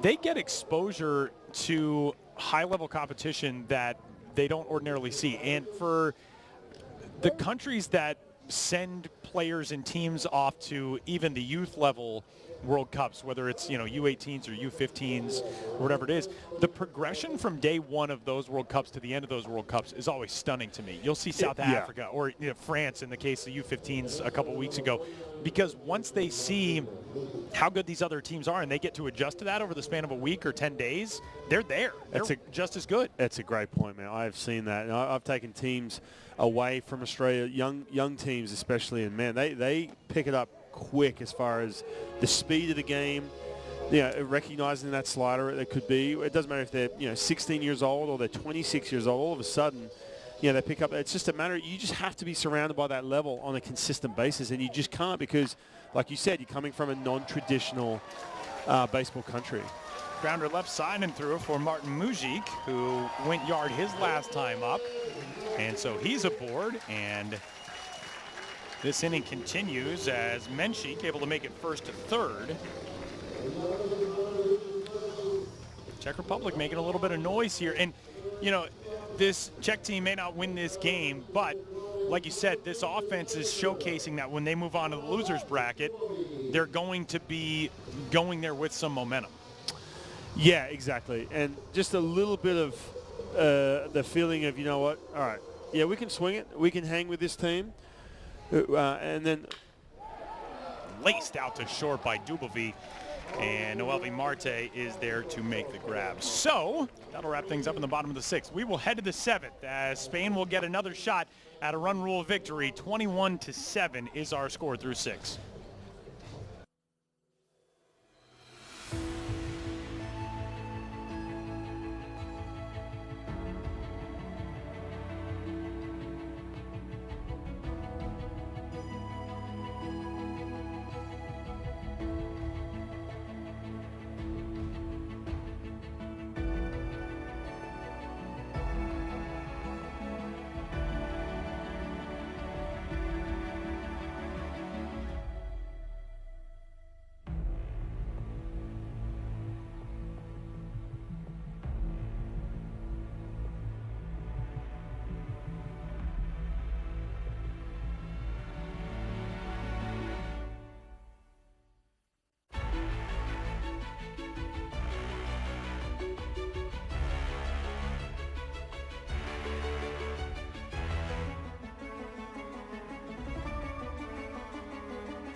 Another inning of work upcoming here for Lucas Hloš, who is right now providing a little bit of steadiness for the Czech Republic on the pitcher's mound, something that this Czech team has not gotten a lot of today. 21 runs on 17 hits for Spain, as a first pitch swinging shot the other way will drop down for extra bases. That one comes off the bat of the backup catcher, Omar Hernandez, who came on in place of Gabriel Lino.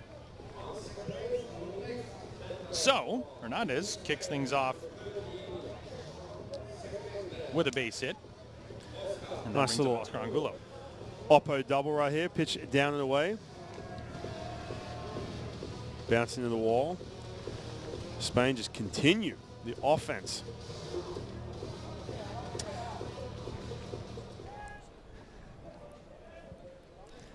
Yeah, I feel like we're going to see, you're going to see everything during these qualifiers, right? You're going to see obviously the close game. We saw that yesterday. You're going to see, the blowout. You're going to see some tons of offense. We still haven't seen the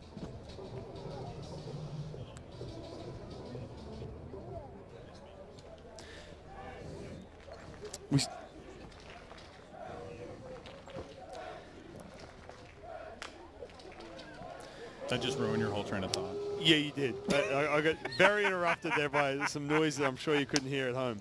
Now, thanks a lot, Tyler. What I was saying is, I said we've seen everything so far. Obviously, that close game. We saw a little bit of a blowout last night. We're seeing a mercy rule today, potentially. Are we going to see that big? Let's just see a good play right here. That big upset coming up. Where's that upset going to come from? That's what I'm waiting to see. And it's going to be interesting, too, when we get to Panama. New Zealand will be there as you check out the World Baseball Classic Qualifier Pool A bracket. Yeah, where are we going to find that upset? The losers bracket right now has France and South Africa. Czech Republic may be headed there as well. But tonight, Great Britain and Germany. Great Britain, by rankings and such, comes in as the underdog in that game. That team is loaded. They got 10 affiliated players on that squad. Another fly ball out in the air to right. Catch made out there. Tagging at second and digging for third. Hernandez will advance on the fly out. But where is that going to come? And when we get to Panama, New Zealand will be there. Pakistan will be there. So teams that will be traveling, much longer distances than the teams coming from the Americas to Panama City. And we do seem to, the WBC always has its great Cinderella stories. The one that always sticks out, I think, to people was that young Netherlands team in 2009 when they upset the Dominican Republic twice in the opening round to move on. I remember there was a story from there in 2009. There was only one reporter covering that Netherlands team that had bought an airplane ticket open-ended enough to not leave town after the first round. Right. Everybody else was positive, wow, this team's going to get waxed in the first round. They'll be out of here. And everyone else had to change their flight itinerary. There was only one reporter who was like, no, I'm good. I can stick around for the second round. There's a swing and a high fly ball, foul ground, left field line, in pursuit, a three-man conversion. Nobody's going to get there. We saw that at Premier 12, Australia beating Team USA. That was unreal. That Team USA was absolutely loaded. And Australia clinged on to a 1-0 lead, right? Yes. Or two. It was a one really close one-run lead. That's right. And again, I wasn't being biased because I'm Australian, but it was. That was a fun game. There's a little tapper back to the mound, and Hloš has done some good work on the pitcher's mound for this Czech Republic team, and he throws up back-to-back zeros. We'll head to the bottom of the seventh. Spain trying to wrap it up early.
the 7th inning back in Regensburg, a 21-7 lead for Spain over the Czech Republic. This thing was 21-2 before the Czech Republic rallied for 5 runs in the bottom half of the 5th to keep it alive. And as we move into the bottom of the 7th, once more our run rules for this World Baseball Classic Qualifier here in 2022. We looked like we were headed toward that 15-run rule victory for Spain after 5, but the Czech Republic rallying to force this thing into the 6th now here to the 7th. Run rule drops to a 10-run lead after the losing team has batted 7 times. So Czech Republic needs to add on 5 more to keep this thing going here through the 7th, as they did in the 5th, and the first pitch fouled back. Somebody tweeted at us yesterday and asked, what is that submarine dive sound on the broadcast? And we were both like, I don't know what that is. Yeah, but I just figured it out. Is it, because I was thinking, is it a noise getting picked up by our headphones or is it feedback in the board or something? But we just figured out it's that sound effect they just played on that foul ball. So, we got that. We got that mystery solved at least. We show those mercy rules, and look, no one ever wants to get the mercy rule by 10, but definitely not by 15. And look, I've been there before where you're struggling. There's a chance you may get down by mercy rule, and you look at each other in the dugout and say, we are not getting mercy ruled right now. I think Czech Republic, I guarantee you, in that inning said, not happening, fellas. We're not going down by 15. Especially with that momentum we talked about going into that next game. Got a lot of changes in this game to the point that we've had enough. I feel like I can say, if you want to know all of them, you can check the box score at MLB.com. There are a ton of changes in this game as a swinging and missing strikeout there sets down Filip Šmola, who's come into this game and taken over at third base for the Czech Republic. Here's Milan Prokop, who came on as a pinch hitter in the bottom of the 5th inning for his team.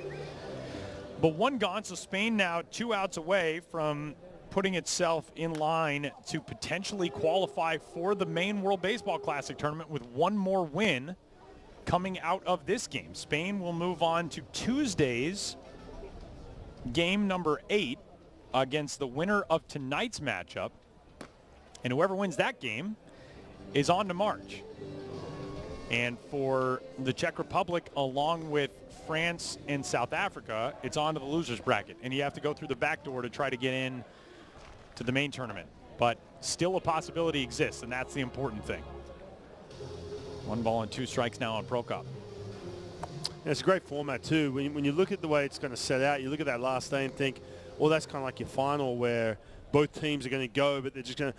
But I love this format because every game matters. Every game counts because it's not a situation. Yes, you want to obviously win here and everything else, but it's about qualifying. So if you do have the 2 teams qualifying, you essentially have 2 finals, which I love. 2 balls and 2 strikes on Prokop. Now we'll hear it for the rest of the week. That's all I hear right now. Is that submarine. I was worried. I was like, is there something with the board? Yeah, me like too. Maybe there's...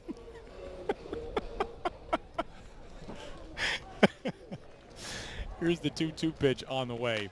And a fly ball in the air towards center field. Moving back on it is Angel Beltre at the warning track, and he hauls that one in. So that ball had some carry, too. Didn't look like it off the bat and all the way to the warning track. Actually, I take that back. That's Hernandez out there in center. Frank Hernandez, one of the changes in this game. So with 2 gone, Wojciech Menchik will attempt to keep this game alive for his team here in the bottom of the 7th. He's 3 for 3 with a leadoff homer in the 1st, an RBI single in the 4th, a single in the 5th, and a walk as well. So out of the leadoff spot, the NC State Wolfpack College World Series performer has done his job. It has just been a tough day for Czech pitching today. 1-0 fouled back.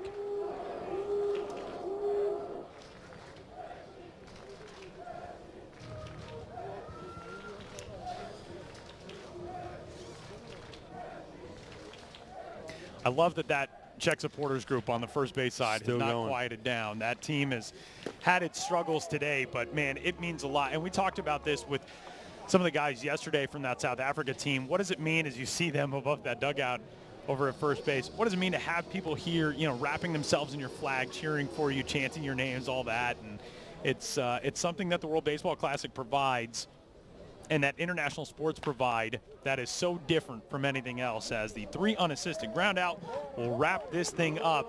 And Spain is on to Tuesday with the opportunity to move on with a World Baseball Classic berth nearly at hand. Our final score in this one is 21-7. Spain knocking off the Czech Republic on a chilly day, but one that has stayed dry here in Regensburg. And just a really impressive performance by this Spain national team. Tyler Mon, Ryan Rowland-Smith wrapping this one up. Our first of 2 games today here in Regensburg. And Spain is alive now, man. Yesterday, they were fighting and clawing, and they knocked off South Africa 5-4. This is a scary team after today. Yeah, they really are. They are firing offensively. Like we said, yesterday took a couple innings, but you knew that Thunder was in that lineup. And, man, they've got some serious momentum rolling into their next game on Tuesday. They got started with 3 in the first. They got the homer there. Now you take a couple of days off if you're Spain, and you feel fine about that because you cruise into that Tuesday matchup with a potential berth in the World Baseball Classic on the line. 21-7 is the final in this one. This copyrighted telecast is presented by the authority of World Baseball Classic Incorporated and may not be reproduced or retransmitted in any form, and the accounts and descriptions of this game may not be disseminated without express written consent. 21 runs, 18 hits for Spain today, 7 runs, 8 hits for the Czech Republic. Spain 2-0 off to Tuesday. We're back in 2 hours. Great Britain, Germany tonight at 7. For Ryan Rowland-Smith, I'm Tyler Mon. We'll talk to you then.